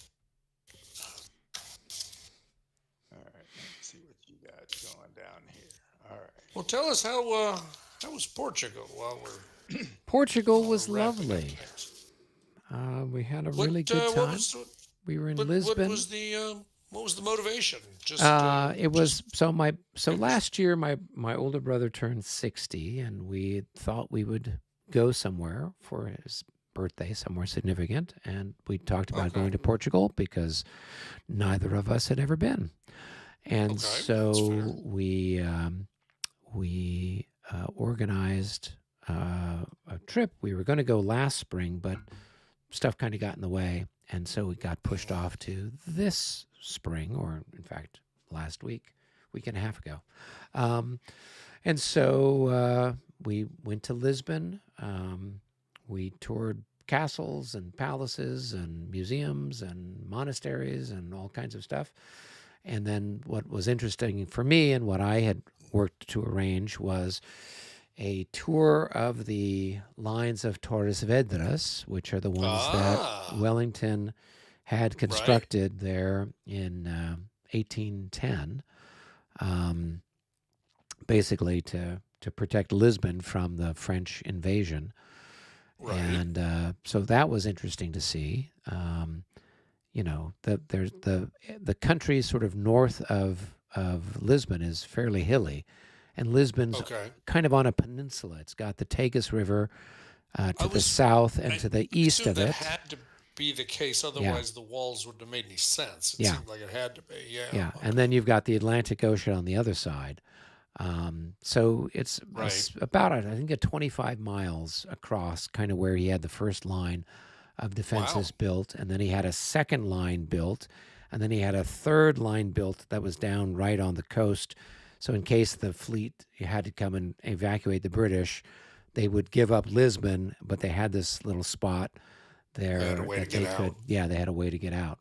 As it Okay. was, the French didn't even, I mean, they kind of skirmished a little bit against the first line, but Right. never made any serious attempts. And when you're there and you see, you're on this hill and you've got this commanding view, and you Right. see how steep it is that the French would have to come up, and you're just like, oh, this would be murderous. Um, and the British had really given the French a bloody nose as they were retreating back towards Lisbon from central Portugal. Um, Okay. there early in the campaign, they found a nice little ridge line to defend on at Busaco, and here the Okay. French, they're assaulting up these super steep slopes, rocky and ravines and everything else, and they're just getting just decimated. And so when Messina sees what Wellington's done there, um, north of Lisbon, he's like, okay, this is going to be even worse. I mean, with Busaco, there weren't any entrenchments, there weren't any forts. There was just Yeah. the It was British just good Army on the terrain. hill, kind of stuff, just the terrain. Yeah. Well, here now it's terrain and it's preferred defenses, and Mm, so they had, to defend the river. They had gunboats. So if you're coming down the river road, you'd be catching enfilade fire from the British gunboats. Plus the stuff that's on the hills and in the towns, and I mean, it was forget perfectly about done, it. exactly. So that Okay. was very interesting to see because the only other sort of battlefield in Europe I ever toured was almost 40 years ago when I went to Waterloo. Mm, Um, and so then we saw a whole bunch of castles and palaces and museums and stuff. And then towards the last day of our trip, I said to my brother, well, is there anything else you haven't seen yet? And he's like, no, gosh, we're kind of at the bottom of the barrel as far as museums to see or whatnot. So I said, well, let me call the guy who was our tour guide and see if he can take us out to the battlefield at Vimero. And so ah, he's like, the tour guide is like, sure, I can do that. So we drove out there the last afternoon that we were in Lisbon, and they had a real nice interpretation center that they opened up on the 200th anniversary of the battle, which was in 2008, and it sits more or less right where the British lines were. And so you can kind of see they were kind of on the hill. A lot of the town had grown obviously over the last 200 years. So a lot of Yeah. houses and streets and parking lots and stuff are all places where stuff was happening in the battle. But you can Right. see, okay, hey, this is pretty steep. And now here's this other ridge line over there where the British had stuff. And here's, you can kind of see where Wellington's using the reverse slope. So the French are only seeing the skirmish line. And so they're coming up thinking the skirmish line is the main line. But when they crest the hill, now you've got all these Brits in line formation blowing the crap out of you. And so they, you know, the French were using the tactics that worked great against everybody else, but they were not working at all because the British weren't playing that game. They had, you know, usually if you think about the Prussians and the Russians and the Austrians, you know, 1807, 1806, 1805, they're still Frederick the Great lining up kind of stuff. Very brittle. Totally. No skirmishers, whatever else. So the French put out this cloud of skirmishers. They start to disrupt the line. They're pounding you with artillery. And because you're just standing there, because that's what you do. And then the columns, the assault columns come in and they just punch right through your line and it all goes to pieces. So with at Vimero, the French don't really do much with their artillery because there's not a lot for them to shoot at. Plus they're shooting uphill. And then the Brits have this really heavy skirmish line. So the French aren't really able to do any damage with their skirmishers against the British line that's behind the skirmishers. So then when the column, the assault column comes up over the hill, they're coming right into fresh troops that are not disrupted at all, that have not suffered anything from artillery fire or skirmish fire, and then they just get ground to a halt. And then once the head of the column stops, the French try to deploy in line, but as soon as anyone tries to come out to form line, they're getting shot to pieces. And the British actually kind of wrap around the column with the two adjacent battalions. They come around, and now they're firing in from you not only at head on, but also enfilade. Enfilade, yeah. Yeah, and so within like 2 minutes, the whole French column just bugs out. And the same thing happens again and again and again. I think they made altogether like 4, maybe 5 assaults this way and got trounced. And the worst part was, you know, they brought up their guns to support the infantry. The French brought up their guns to support the infantry. The infantry didn't go anywhere or do anything. And before the guns could even get in a position to fire or do anything, the French infantry has already run away. And the guns get captured. Yeah. And so the French ended up having, you know, most of their artillery captured. And they've got, you know, they had more cavalry. The Brits only have a little bit of cavalry. But as usual, the Brits, you know, this one company, or maybe it's 2 companies, yeah, they go charging headlong, chasing after one of these French columns that broke and ran, and they don't recall, and they just keep going and going and going. So that's very British. Yep. And so then the French dragoons just swarm around it and almost wipe them all out. So that was the one big loss. Was, you know, the British lost, you know, pretty much all of their cavalry at the battle, but their infantry held on, and things were really bad for the French. But what happened was there's 2 replacement leaders for Wellington that showed up the day before the battle. So the one guy, Wellington goes and meets him on board the ship the night before the battle, and says, okay, here's kind of what things are going on, blah, blah, blah. He goes back on shore that evening. So when the battle starts in the morning, he's the only guy that's on land. So Wellington's in charge. I see. So then the other guy gets off the ship, shows up, and the battle's already going. So he's like, well, you just keep running the show. Well, that makes sense. Yeah. And then once the battle's more or less won, Wellington says, hey, the French are in terrible position. Let's pursue them. And this guy's like, no, we've done a good job. Everyone go back to camp. And so you're like, what? Yeah. And so then he's replaced by another guy who shows up either that same day or the next day. And by this time, Junot knows that he's lost, right? You know, he was already outnumbered. The British already had more stuff than he did. So then he negotiates a settlement where he'll give up Lisbon and all the, military stores and this and that and the fortresses and all the rest if the British will take the French army back That's on their right. fleet. I remember this. Yeah. So I mean, it was a good deal for the British because then they didn't have to lay siege to a bunch of places. They got all those supplies and so it actually worked out. But the British public was pretty pissed off that their ships were being used to transport a bunch of Frenchmen back to France. It does seem a little odd, but I mean, So there was a court of inquiry, but there wasn't nobody lost their job or anything like that kind of thing. So that was that. So it was very interesting. So I can now say that I've bookended Wellington's career on the continent. I saw his first battle at Vimero, and I toured his battlefield there at Waterloo. So I got that. Now I just have all the other stuff I got to do in the meantime. My wife and I are planning on going to Waterloo next month. Okay. We're going to be over there in Netherlands and Belgium, and just thought, what if we're going to be in Brussels anyway? I mean, it's 10 miles. You might as well just go. Yeah.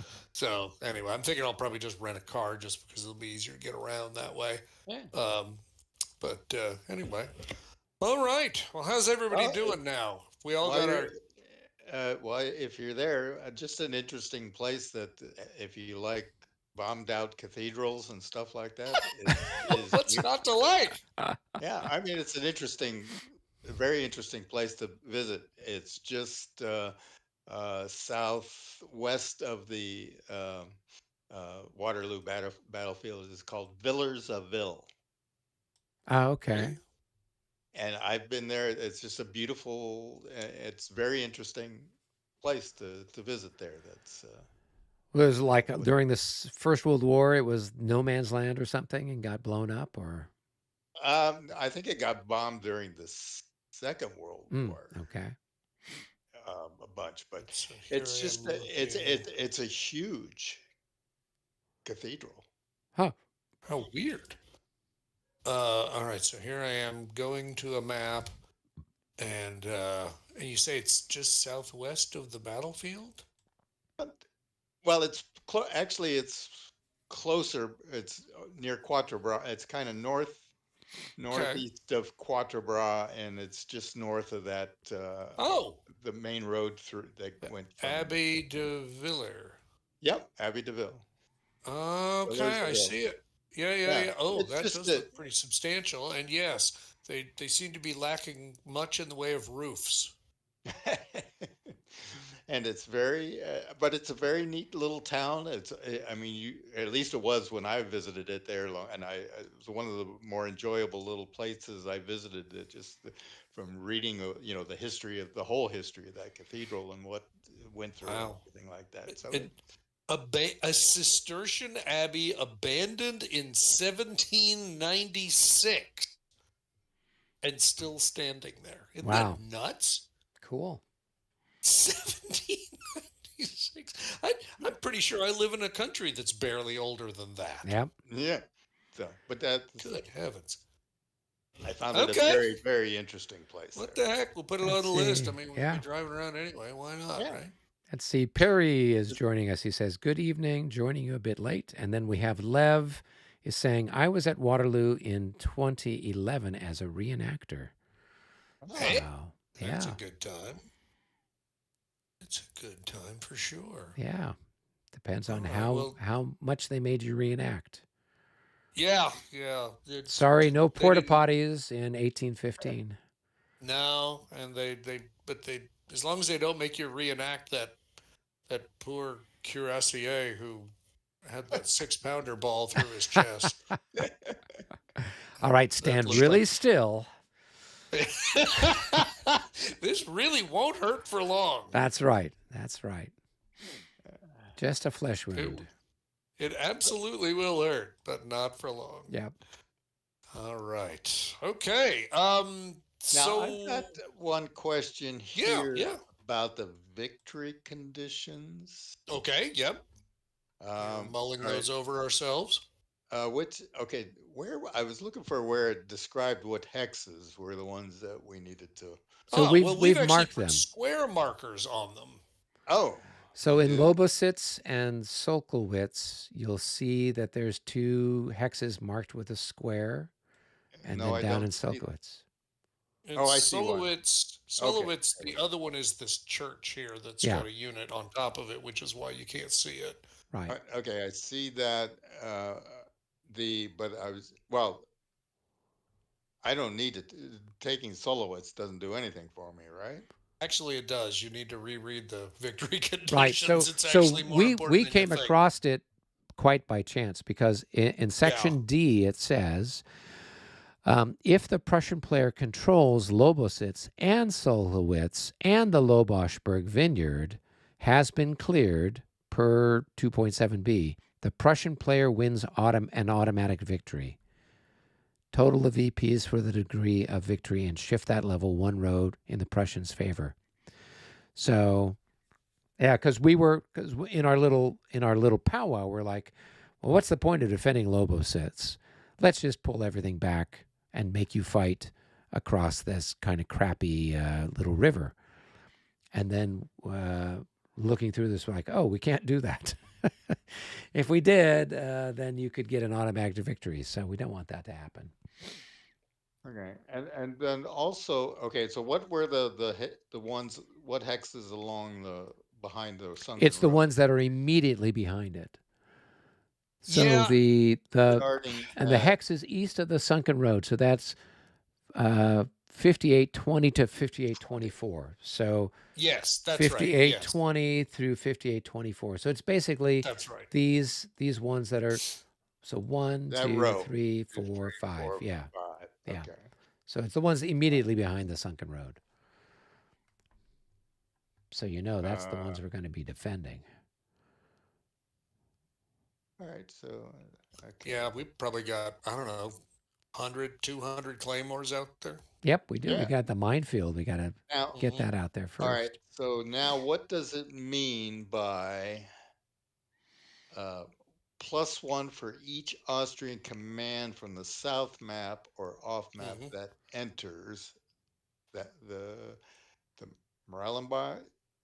Right. So the Morellenbach is obviously this little soggy thing here, um, or enters Solowitz, or goes north of the south map, west of Solowitz. West of Sullivan's, Right. yeah. So each command is obviously each command. So we've got a part of Kolroth's division. He's got a division here of McGuire. He's got who's this other guy? Woolworth, right? We've got 2 commands of cavalry. We've got a couple more commands of infantry. So each command is basically exactly what it is, a command. So So actually, it occurs to me, and I don't think we'd really thought this way when we were doing the math, right, but 2 of Colrout's commands are on the north map, so they don't count. right. We're just talking about the ones that start south, I know, that's what I'm saying. But when you and I were doing the math of right? counting how much that is, we were counting all 6 of their commands. And really only 4 of them actually count. Because 2 of Colrat's are actually on the north map Oh, they're already on the north, but as they they haven't start. gone across the Morenbach. No, no, they haven't. But the point was, what was the exact terminology So it there? says it. So let's take a look here. It says For +1 each, for for each Austrian Austrian command command that from the enters. south map. No, each Austrian command from the south map or off map that Oh. enters. Oh, okay. So then that would only be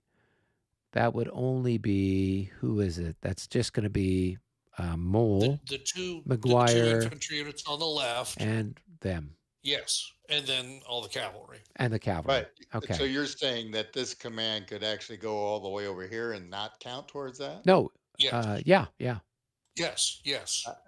That doesn't. Okay. Well, you'd have to still. Well, it could go anywhere. It's because it's not one that started on the south map. On the south map or off map if you were playing without the expansion Yeah. map. So those two are the only ones that could come up as reinforcements and not Right. penalize us. Right. So And that if they means moved up, that's one. If they moved up, that's two. And then there's two cavalry commands. That would be what? 3, One. 4. Yeah. So there's 4 victory points we could hand you by advancing those guys either across the marsh or into Solovitz or onto the north map west of Solovitz.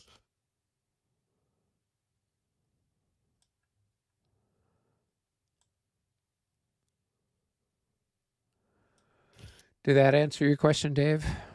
Yeah. Okay.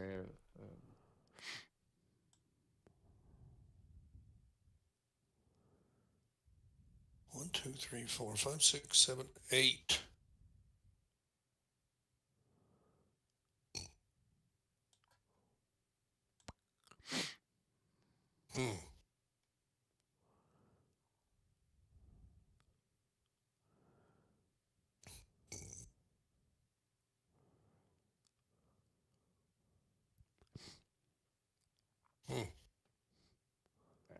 Well, that again changes things.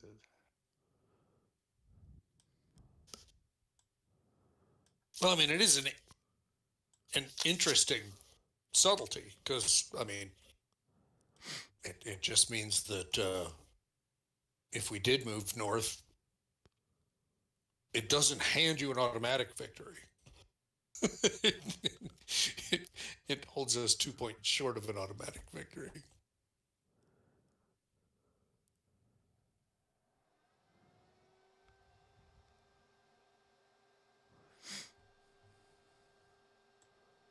Well, the good news is getting through a turn should be pretty fast, considering that we've got such a low end turn marker. So, Yeah. in the interest of just doing it, shall we? Sure. Yeah. Oh well. We should be all set up by now, I hope. Okay. All right. If I have to adjust anything later, I'll let you know. But All right. All right. I believe that the Austrians are +3 Yeah. Yep. right now. So we'll go ahead and roll, and we're going to see how fast we can blast through the end turn. And we're off. Well, that didn't do it. That didn't. But that's All right, one so for that- us. It's an Austrian activation, though. It is. So, Eric, feel free. Okay. I think I'm going to activate Veed. And I'll activate this Grenadier while I'm at it too. I don't have any firing that I'm going to do. So we're just going to go straight to movement. So I'm going to move this Grenadier forward. 1, 2, 3.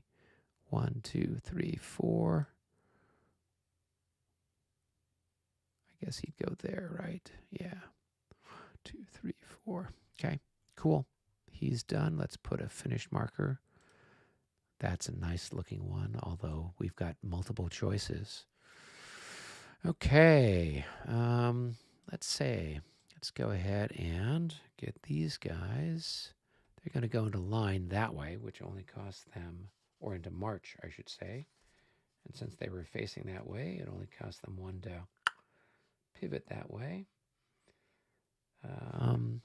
It's 1, 2, 3, 4. All right, these guys are going to do the same thing.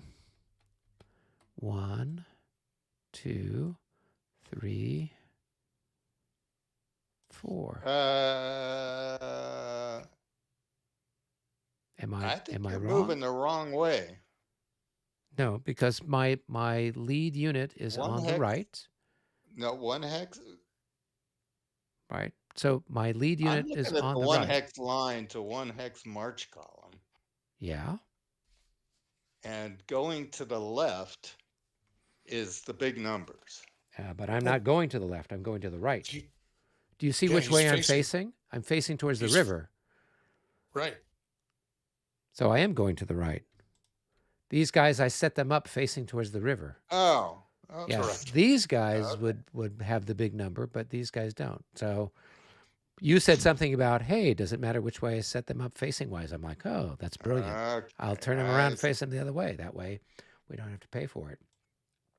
All right. So here we're going to go. That's 1, and then 2, and 3, and 4 gets in there, right? 1, 2, 3. Whoops, overshot it. There we go. Okay, cool. Those guys have done their little magic move. Let's see. We're going to limber up the guns, and we're going to move them back. So 1, 2, and let me change which way they're facing.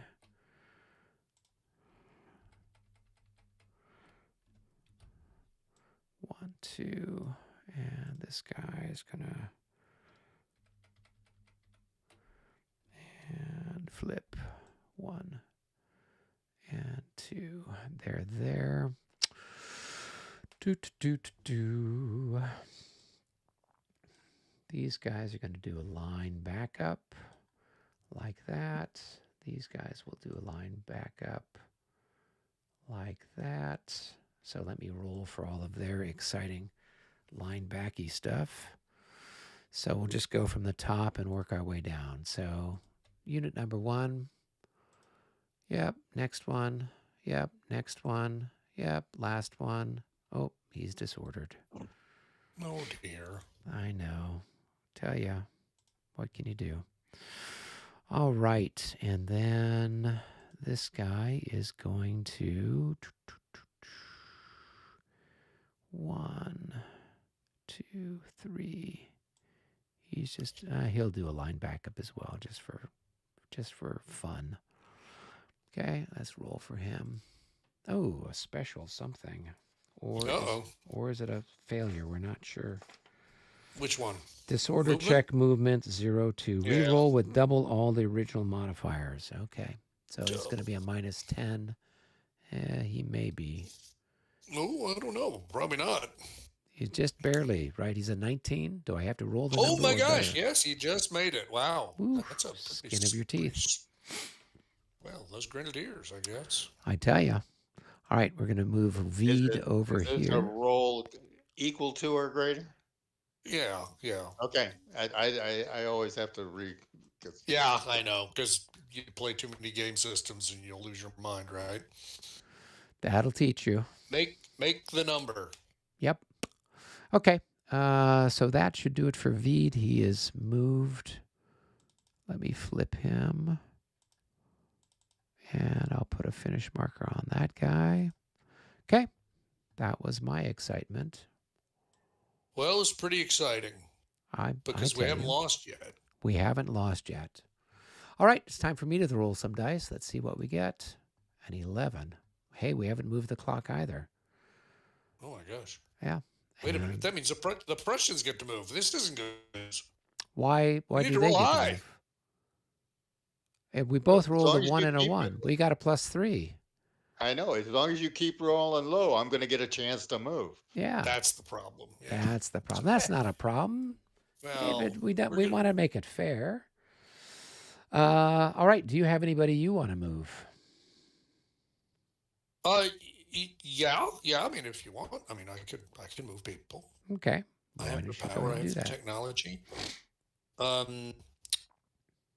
So just make sure I've got this right. 1, 2, 3, 4, 5, 6, 7, 8. Okay, yeah. So I'm going to do M. That's this infantry unit down here. Okay. And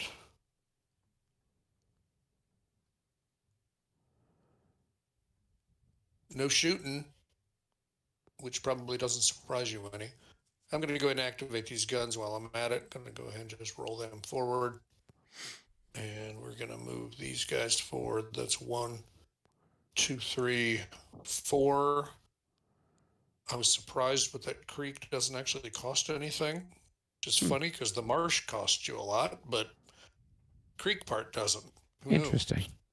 Yeah, it was not what I was expecting, but that's okay.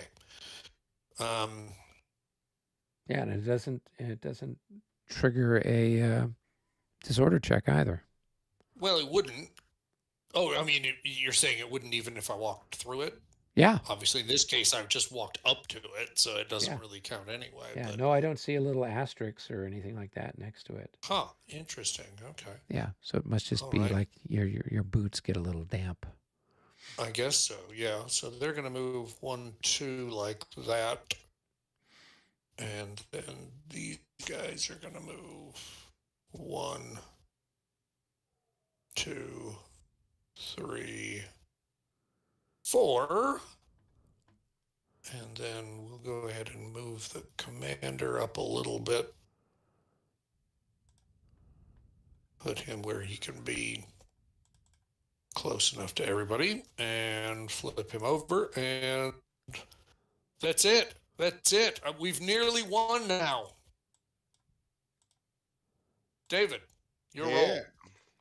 I'm putting a different finish marker on those guns just for excitement. You need to get yourself a little bit under control, sir. Oh, David rolled a big number. That is a big number. That is a big number. That's definitely going to push the clock. Okay. And that's still a activation for you. Still an Austrian activation. You're right. Here I am looking for the chart. I just advanced it for us. So we're so do we start off at 1 or do we start off at 9 a.m.? Where's the so I believe there is a 0 on the actual turn chart, but I will double check. Yes, there is a 0. So you advance to 1. Okay. Right, there you go. Okay. Cool. That's what I wanted to double check. Now. That's a nice job with the square markers. Yeah, I kind of figured we're using squares for all important things. Okay. So another Austrian activation. So yeah. You got anybody you want to move? Let's see. I think I'm going to move. Let's see. I'm going to move O'Donnell, I think. Yep. So he is within range of his leader, who is within range of Lacey, so we're fine. So okay, good. No rolls necessary there.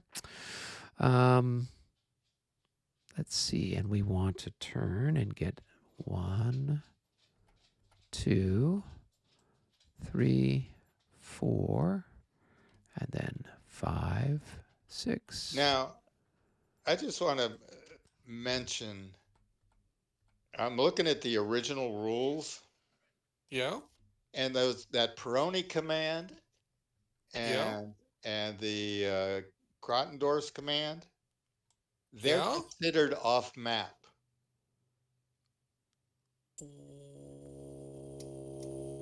Okay, where do you see that?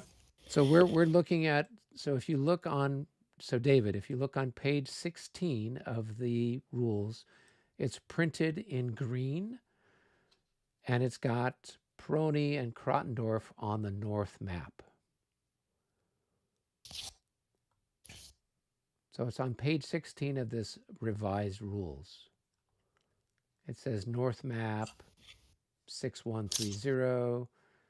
6131. Right. Okay, I'm just trying to suss out why all of a sudden those guys are allowed to be it, but and in the original rules, they weren't off map, and they were off map in the original, and kind of interpreted that whole thing of them trying to move north as they're part of it, and they would be penalized if they go it. But that, but I'll, If whatever. you if you don't tell the Prussian player, I'm not actually planning on moving them there. But don't tell the Prussian player. Okay. Shh. It's a mystery. It's moot. Yeah. Yeah. Don't worry about it, Dave. It is a good question, though. It was that an oversight when he wrote up the rules, especially given that they're the same wing. It's like, Right, they're all that same command, and you think, okay, is I've this got these wing things they're being posting into treated their differently than the other? right. And yet, 2 victory points is a big enough swing that it would be well worth understanding. Yeah, Yep. but it's only 8 battalions. That just is No, it's extra. actually 10. It's 10. You don't realize it, but Oh, these two those guys are there are too. part Oh, okay. of that. I don't why they were set up in that very awkward way. I don't know, but that is how they're set up. All right, I've done my thing. It's back to you to roll some dice, Michael. Splendid. Well, let's see what we can do there. Well, Oh that's my a goodness, tie. it's a tie, and it does move the clock. Let me go ahead and move the clock. Oh, somebody else already did it. Cool. I did it. Sorry. You're Just reflexive. faster on the mark there. Yeah. So you guys Hey, there's do a your wing thing. activation for you. That is a wing. You were saying, Wow. how am I going to get a wing? There you go. You got a Advances the wing. clock again, but it's a wing for you. So there you go. All right.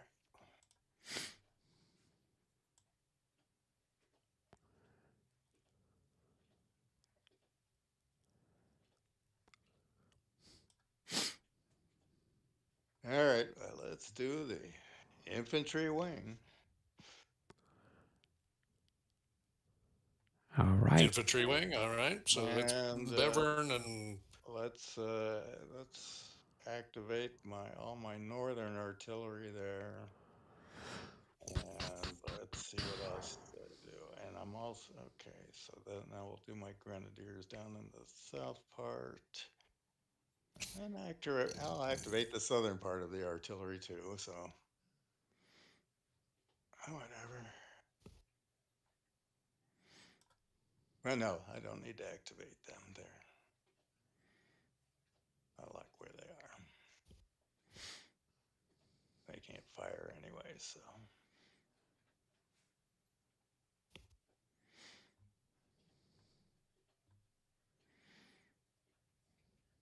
All right, I'll start with Bevern.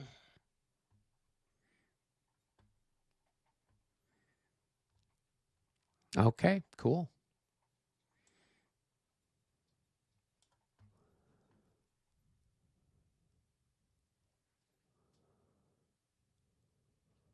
When something comes out of the vineyard, then the first text is a clear formation. What? Okay, 8.4 I. Is that what? Right. So if it's coming out of general order, then it's got to form into something, right? So that's what they're talking about there, right? Unit is required to change to general when it enters. Okay. Requires unit to enter hex that does not require. The unit must begin its movement segment adjacent to this hex, and it executes its formation change into the hex. Exception: general order advance after combat. This change ends the movement. Okay, so it can only if it's basically you got one hex. Yeah, you move out, you form into line or column or whatever, and then I guess the only kind of benefit to that is you can adopt any facing or formation you feel like, as long as it's a single hex formation. It's kind of like it's really expensive to limber or unlimber artillery, but at least you get the luxury of facing any direction you like when you're finished.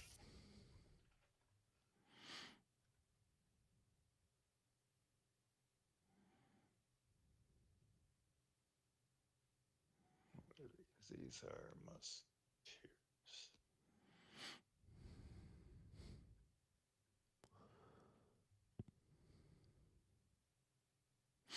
All right.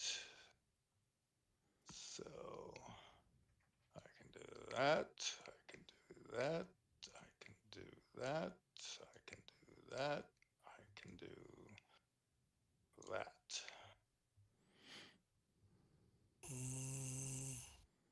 Okay. I can do. Now, in general order, they can move into any of their front hexes, right? Yeah. So So they this Yep, have can that's three right. move front Yeah, here, hexes. and that can move there. Yep. yeah. It's almost Like like you're playing La Bataille or something. let's do this one, two, and now you get a shot as I move there.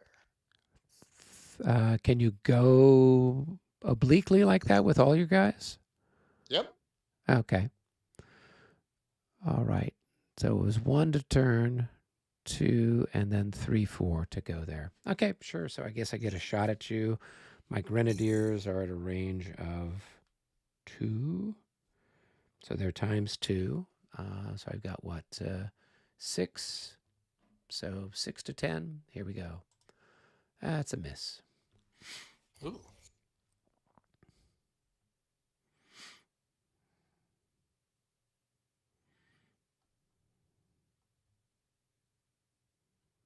All right. So that's Beverin.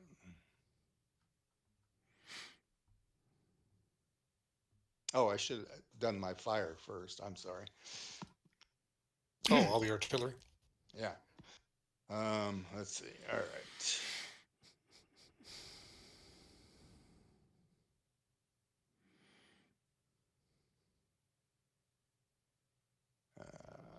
Yeah. Let's see what. Do I want to fire or do I want to prolong? We shall see here.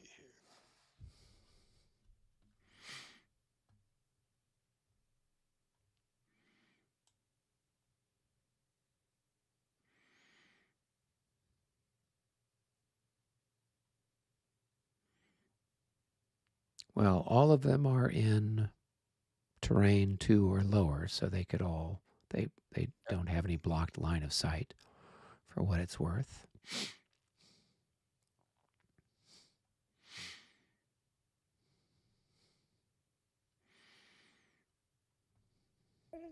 So the only one I can't prolong is this guy here. The 24 pounder.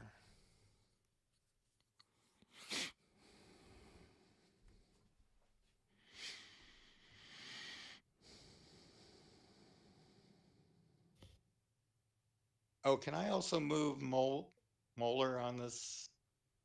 Yeah, he's a leader. You can move him anytime, right? Okay. That's what I Yeah. thought. All Yeah, right. sure.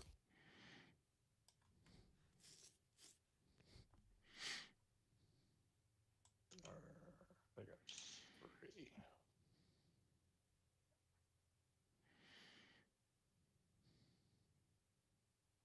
Yeah. All right. So yeah, I don't think they'll fire. Let's see. Is it worth firing? What's their range? 1, 2, 3, 4, 5, 6, 7, 9, 10, 11, 12. At 12.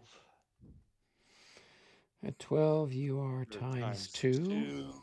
So you're going to be at 4, 8. If you got a couple of them stacked together, you'll be 8 to 10.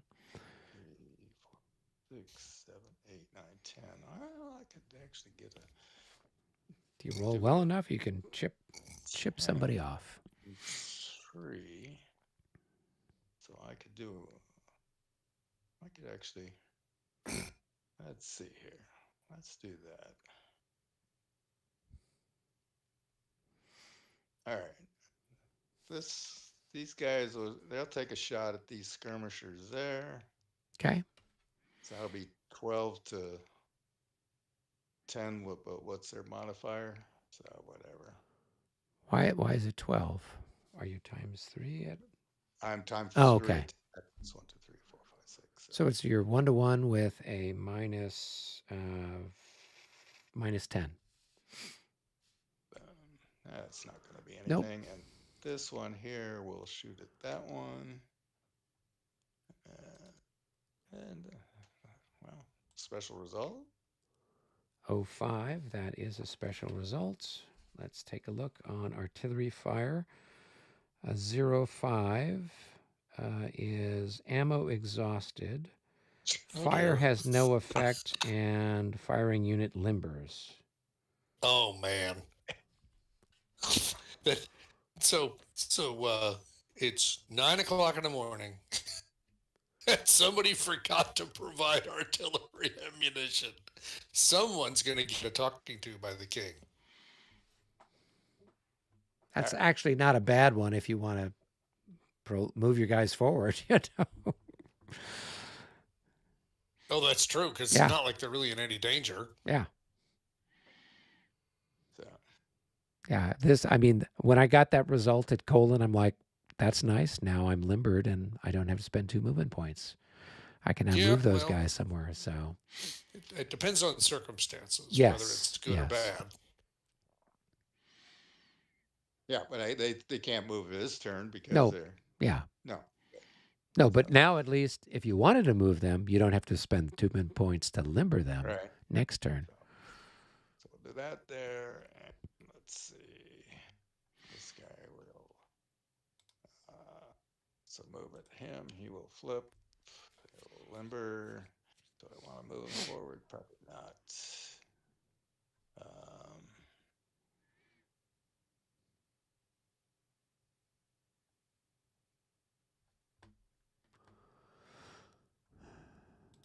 all right. So what's,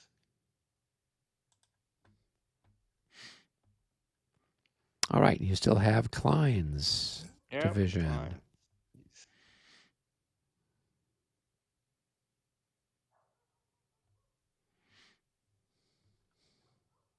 Klein. What do I want to do with Klein? What's my movement through? Village is 2.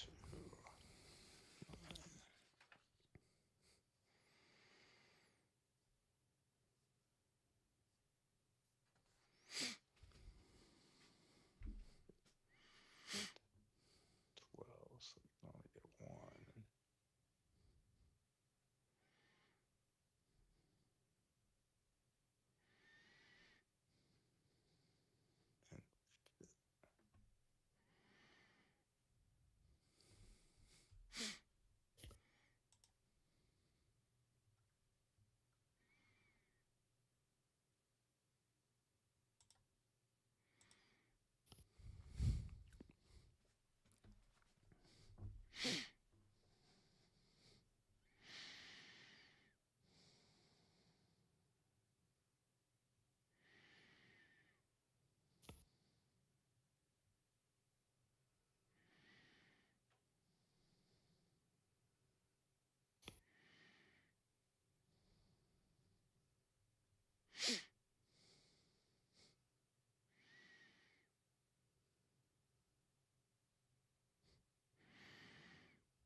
And do I want to go that far?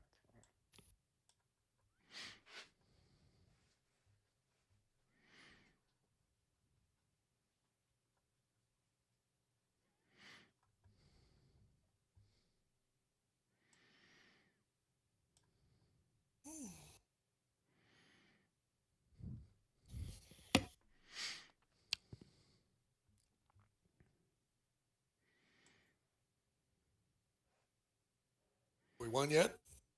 Almost. Yep, you have. Oh, that's a relief.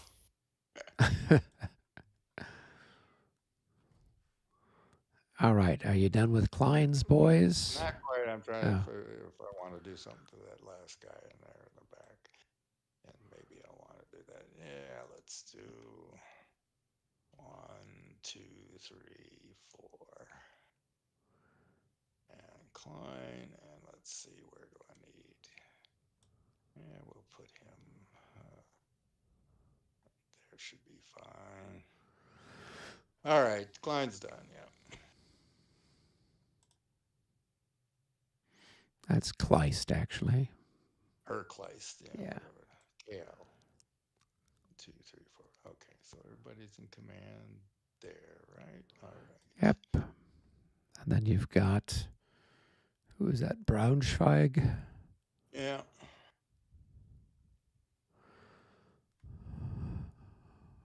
2, 3.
Yes.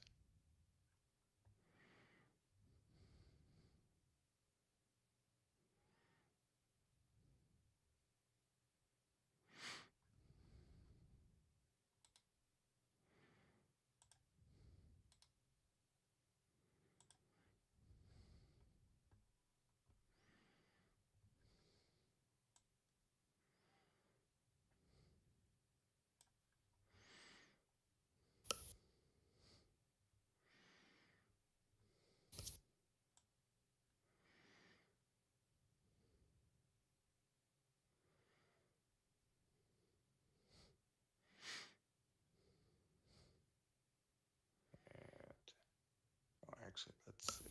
1, 2,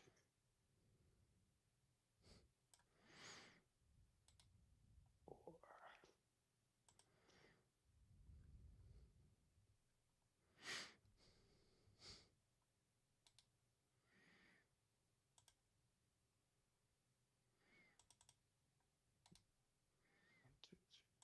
6.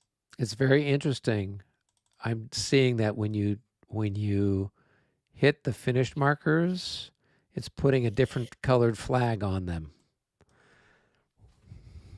Really? Yeah, yeah. So when I had with the Huh. finished markers for the artillery, I've got this little black Right. flag. Then the finished Yeah. markers on these grenadiers are here. So just to That's experiment, wild. I put a finished marker on this infantry unit. It puts a little Hmm. green one on it. Right? I come over here, I'm going to put a finished marker on one of his cavalry units. It's got a Yeah. blue one. So it's got all these different beautiful little colored ones. I don't know if it has to do with oops, sorry.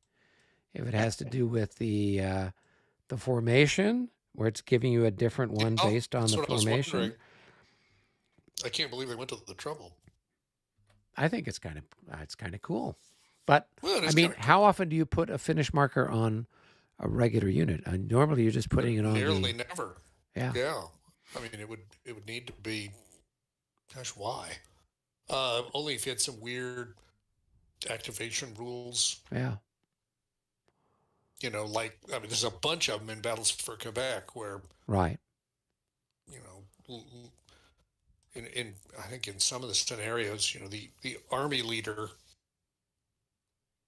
is also a command leader, and in the British case, it's like there's no command hierarchy really. It's Right. like any of the leaders can command anybody, in which case you need to put finish markers all over the place, or at least just don't lose your mind. At least the battles are super small, so it's easy to keep track of. Okay. I That's think it. I was done. I'm not sure whose role it is this time. Oh my gosh, whose is it? Well, who rolled the 19? Was that me? I I think think you, so. yeah, I'll Michael go. rolled the 19, so it's to Yeah. you, Eric. All right. It's a tie, and that's going to move the clock. Tie and moves the clock. And let's roll again. This time it's a wing for us if we want it, and it does move the clock as well. Okay. Did you advance the clock a second time? The clock is now to 5. Yep. So we are rapidly running out of turn. Yep. So I don't desperately need anything to move. So if you've got something that you want to move. Okay. All right. Well, I mean, I'll just go ahead and move all the. I was going to say I'd move all of Lucchese's cavalry maybe as a wing. I'd have to roll for him though. Yeah. But let's see. He's a cavalry commander. He's probably pretty good, right? In theory. Let's just take a look and test that theory. Oh, he's an 8. Oh, sorry. I was looking at the wrong guy. Oh, yeah. I'd say the chances are pretty good then. Yep. All right, well, let's go ahead and give that a whirl because, I mean, why not? Okay, that's good enough. So it's a wing activation. All right. Well, that is what we want. All right. Well, then, everyone is currently in command. And that's pretty great. This is going to be a little awkward, but that's just how it goes. So we're going to just try it. Unfortunately, these guys are all facing the wrong way. I did notice Brown is not set up correctly. He's supposed to be on the south map. Yeah. Oh, on the south map. Okay, fair enough. Just I did the same thing you did when you were calculating that south is not south map is not the same as south of the Morin block. Right. All right.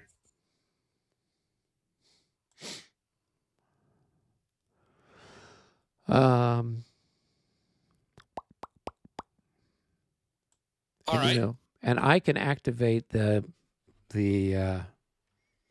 grenadiers up here and the grenzers. Sure, go ahead. So by all means. I'm just going to be moving here. So yep. So I'll go ahead and do some shooting. I've got some opportunities to fire. So this guy can fire here at that chap. I'm going to have 12 to 10. It's a 1-to-1.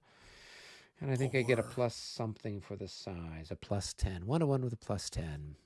19 is a miss. So that is no good. And then this guy can fire here. That's going to be 6 to, let's see. What's your fire defense in the vineyard? It's 15. Oof. 15. So that is a 1-to-3 shot with a plus 10. Let's see if we can get lucky. Oh, 93 becomes 103. That's something.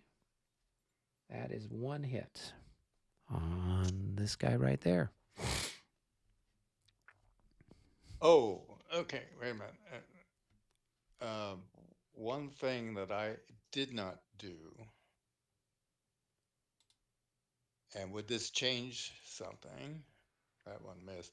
I had to put casualties on some of those. Oh, that's right. Yes, there were some of them that were supposed to be. Yeah, I totally forgot about that myself.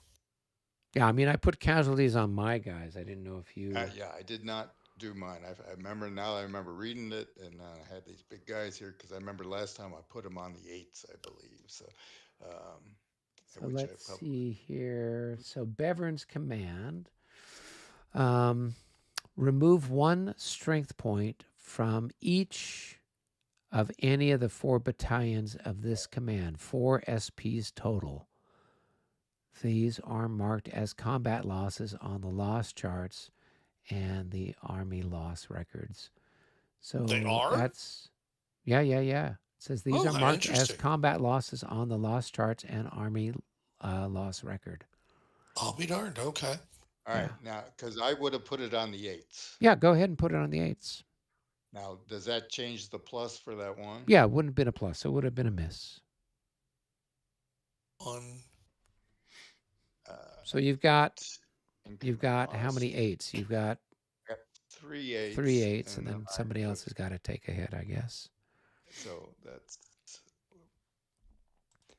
and it's, I have to pick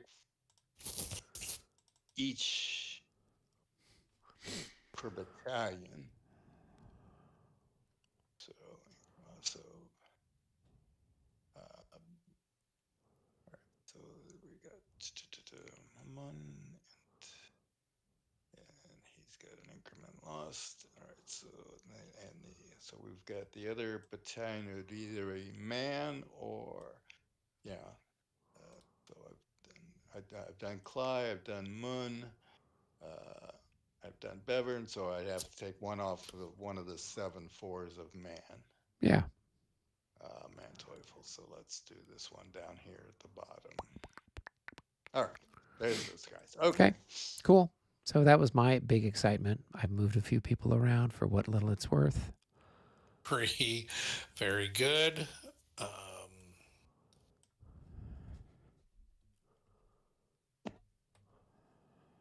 For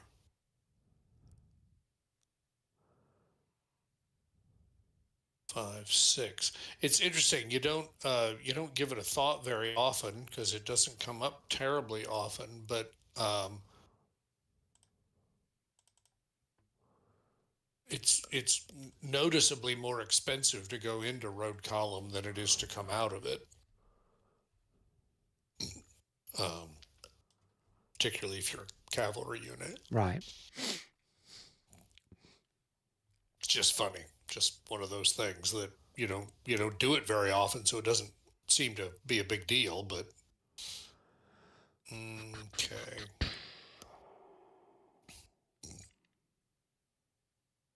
And I don't know how that's going to work. Probably not going to, but we'll try it. That's 3. That's 4. That's 4.5. That's 5. That'll have to do. And that's 3, and that's 4, and that's 5, and that'll have to do. Yeah, that's all right. Okay, and then these fellas. Do I want to do here?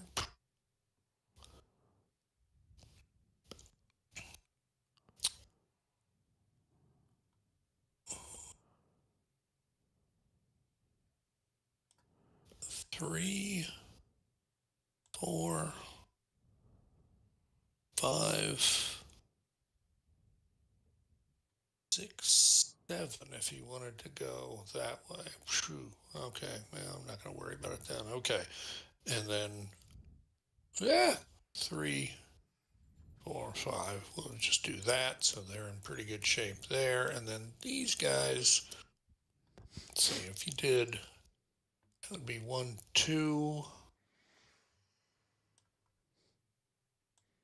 2.5, 3.5, 4.5, 5.5, right?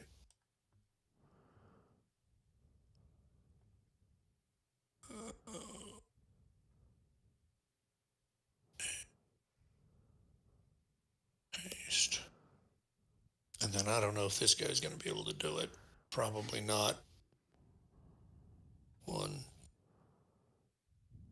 2, 3, 4, 5. At least he can be in the correct orientation. All right. Well, that's not perfect, but it's okay.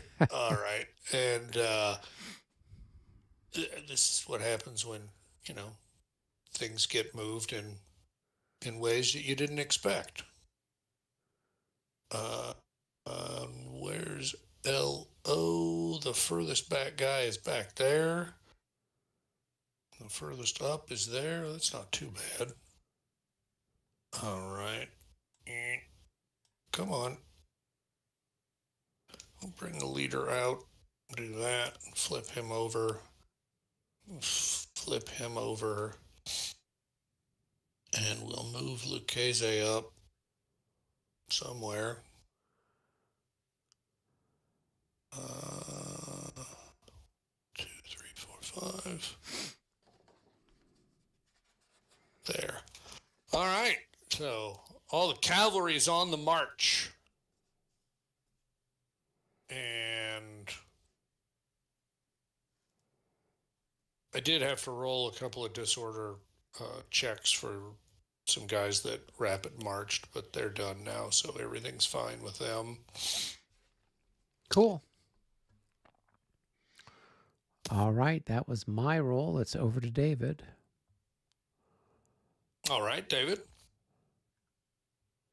All right. Uh-oh. Special something. That's a special rally. It's a 9 for the Austrians. Special rally. Just Pick a order, command recover, for and rally. disorder. Well, I've only got so one guy that's disordered, so we can pick Veed's command, and the guy that he's stacked with is now well, he's stacked with him automatically anyway, fixed. so it basically just comes right off. Okay, Yep. well, there you go. All right, Okay. that was easy. And that moves the clock. I don't know if it does. Well, the number that we have to roll is an 8, so we got. I know. And I think the there's rules are something in the probably going to be a rules. little ambiguous about it because this is very weird that the end turn marker is so low. That's an interesting question. I mean, maybe it does. It just seems weird, but maybe it does.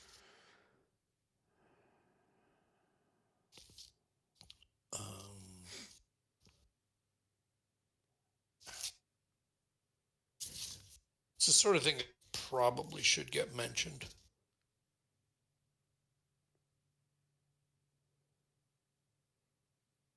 Everybody, sometime over the course of the next week, be sure to read down 2.6 Burning Down the House. It's not just a great Talking Head song, but it could come in handy at some point here. Yes. 6.7a, each time the players roll for initiative, the unmodified die rolls are added.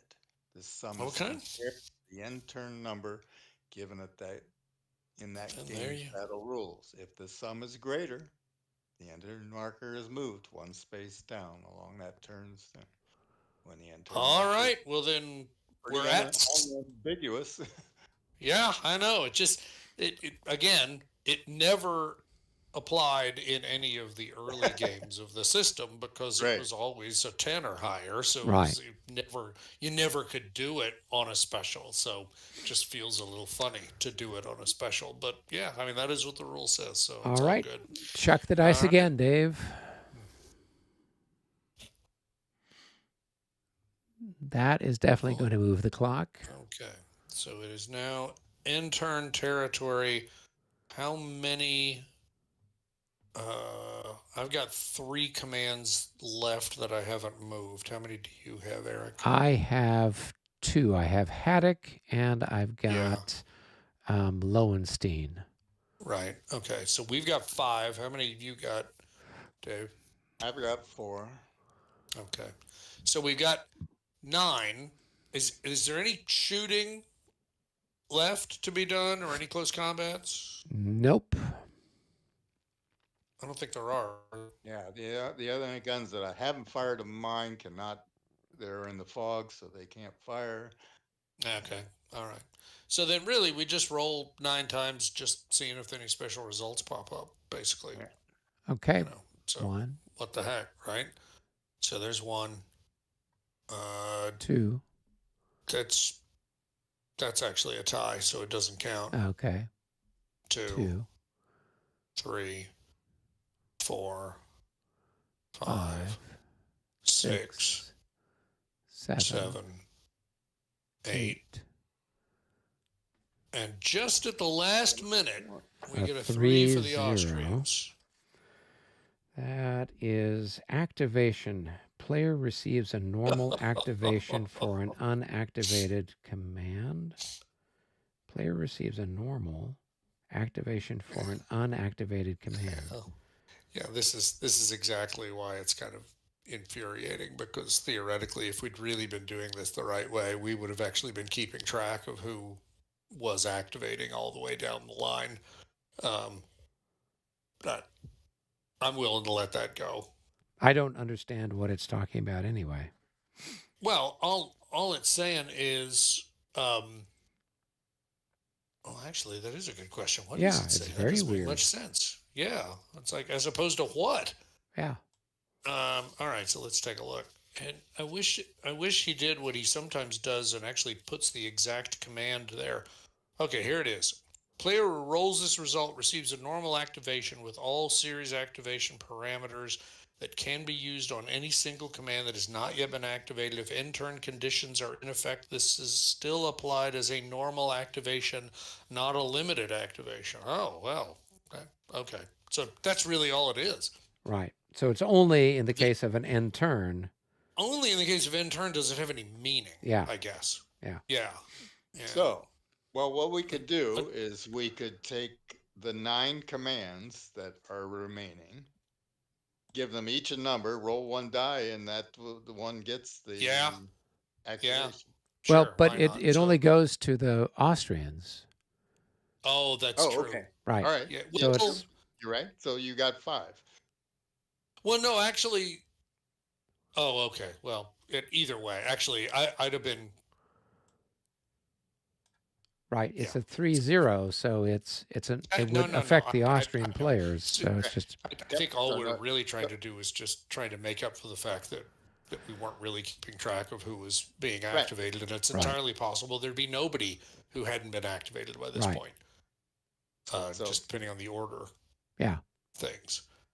So, I mean, I'd do it either way. I mean, we could just count the Austrians and then just try to be more careful about it in future turns so that we actually don't have to do this. Yeah, I mean, I think with few exceptions, we had the initiative pretty much the whole time. Probably. Right? Probably. Which probably just means we would have all probably used up all of our stuff. Everybody by now. Yeah. So just go ahead and roll. We could look at, well, it would still 1, apply 2, 3, 4. What? Well, yes, but if all the Austrians had already activated, then there'd be nothing to do. So, which is why I still think there's some value. We roll 1, 2, 3, 4. That's your 4. 3, 4. And then 5, 6, 7, 8, 9 would be ours, and I would just say Haddock's 5 and Lowenstein 6, and then the infantry are 7, 8, and 9. I mean, what difference? Sure, just go ahead. Did it only apply to a? It only applies to the Austrians because it's a 3-0. It's not anybody. I understand it only applies. Does it only apply to an unactivated one? Yep, it's only one that hasn't already been activated. Yeah. Okay. Really, all it's good for, other than just giving the Austrians an activation, is in the end turn. It's still a normal activation, which again doesn't mean a lot, but sure, what the hell? Let's just roll. I'm gonna roll. There, I just rolled. That's Lowenstein. Well, you don't have any unactivated. I'm going through the things, and you got your, well, unless you gave them to me, or you, but it's right. I mean, that's what I'm saying. I just say let's just presume that we used up all of our stuff, right? Okay, that's fine. And all right, you got all the first one was the first and then one we rolled a 9-0. So that's another special rally, but we've already done that. Okay, now we're done. Now we're done. There we go. Okay. All right. So we need to hit the end turn marker. There's nobody who's shaken, so there's no need to rally. I'm going to advance the clock now to the 9:20 turn. Good. And that should be it. Okay, and then we're gonna Save.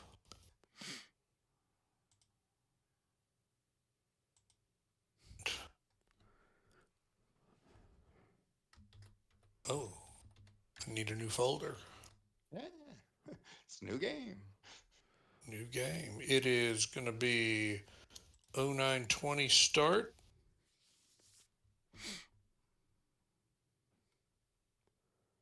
All right. Well, I think we'll be able to make pretty quick movement. Yeah, next we time. might be able to get 2 or 3 turns done next time. No, It easily. does Yeah, depend, they just yeah. don't take very long. It just took us a long time.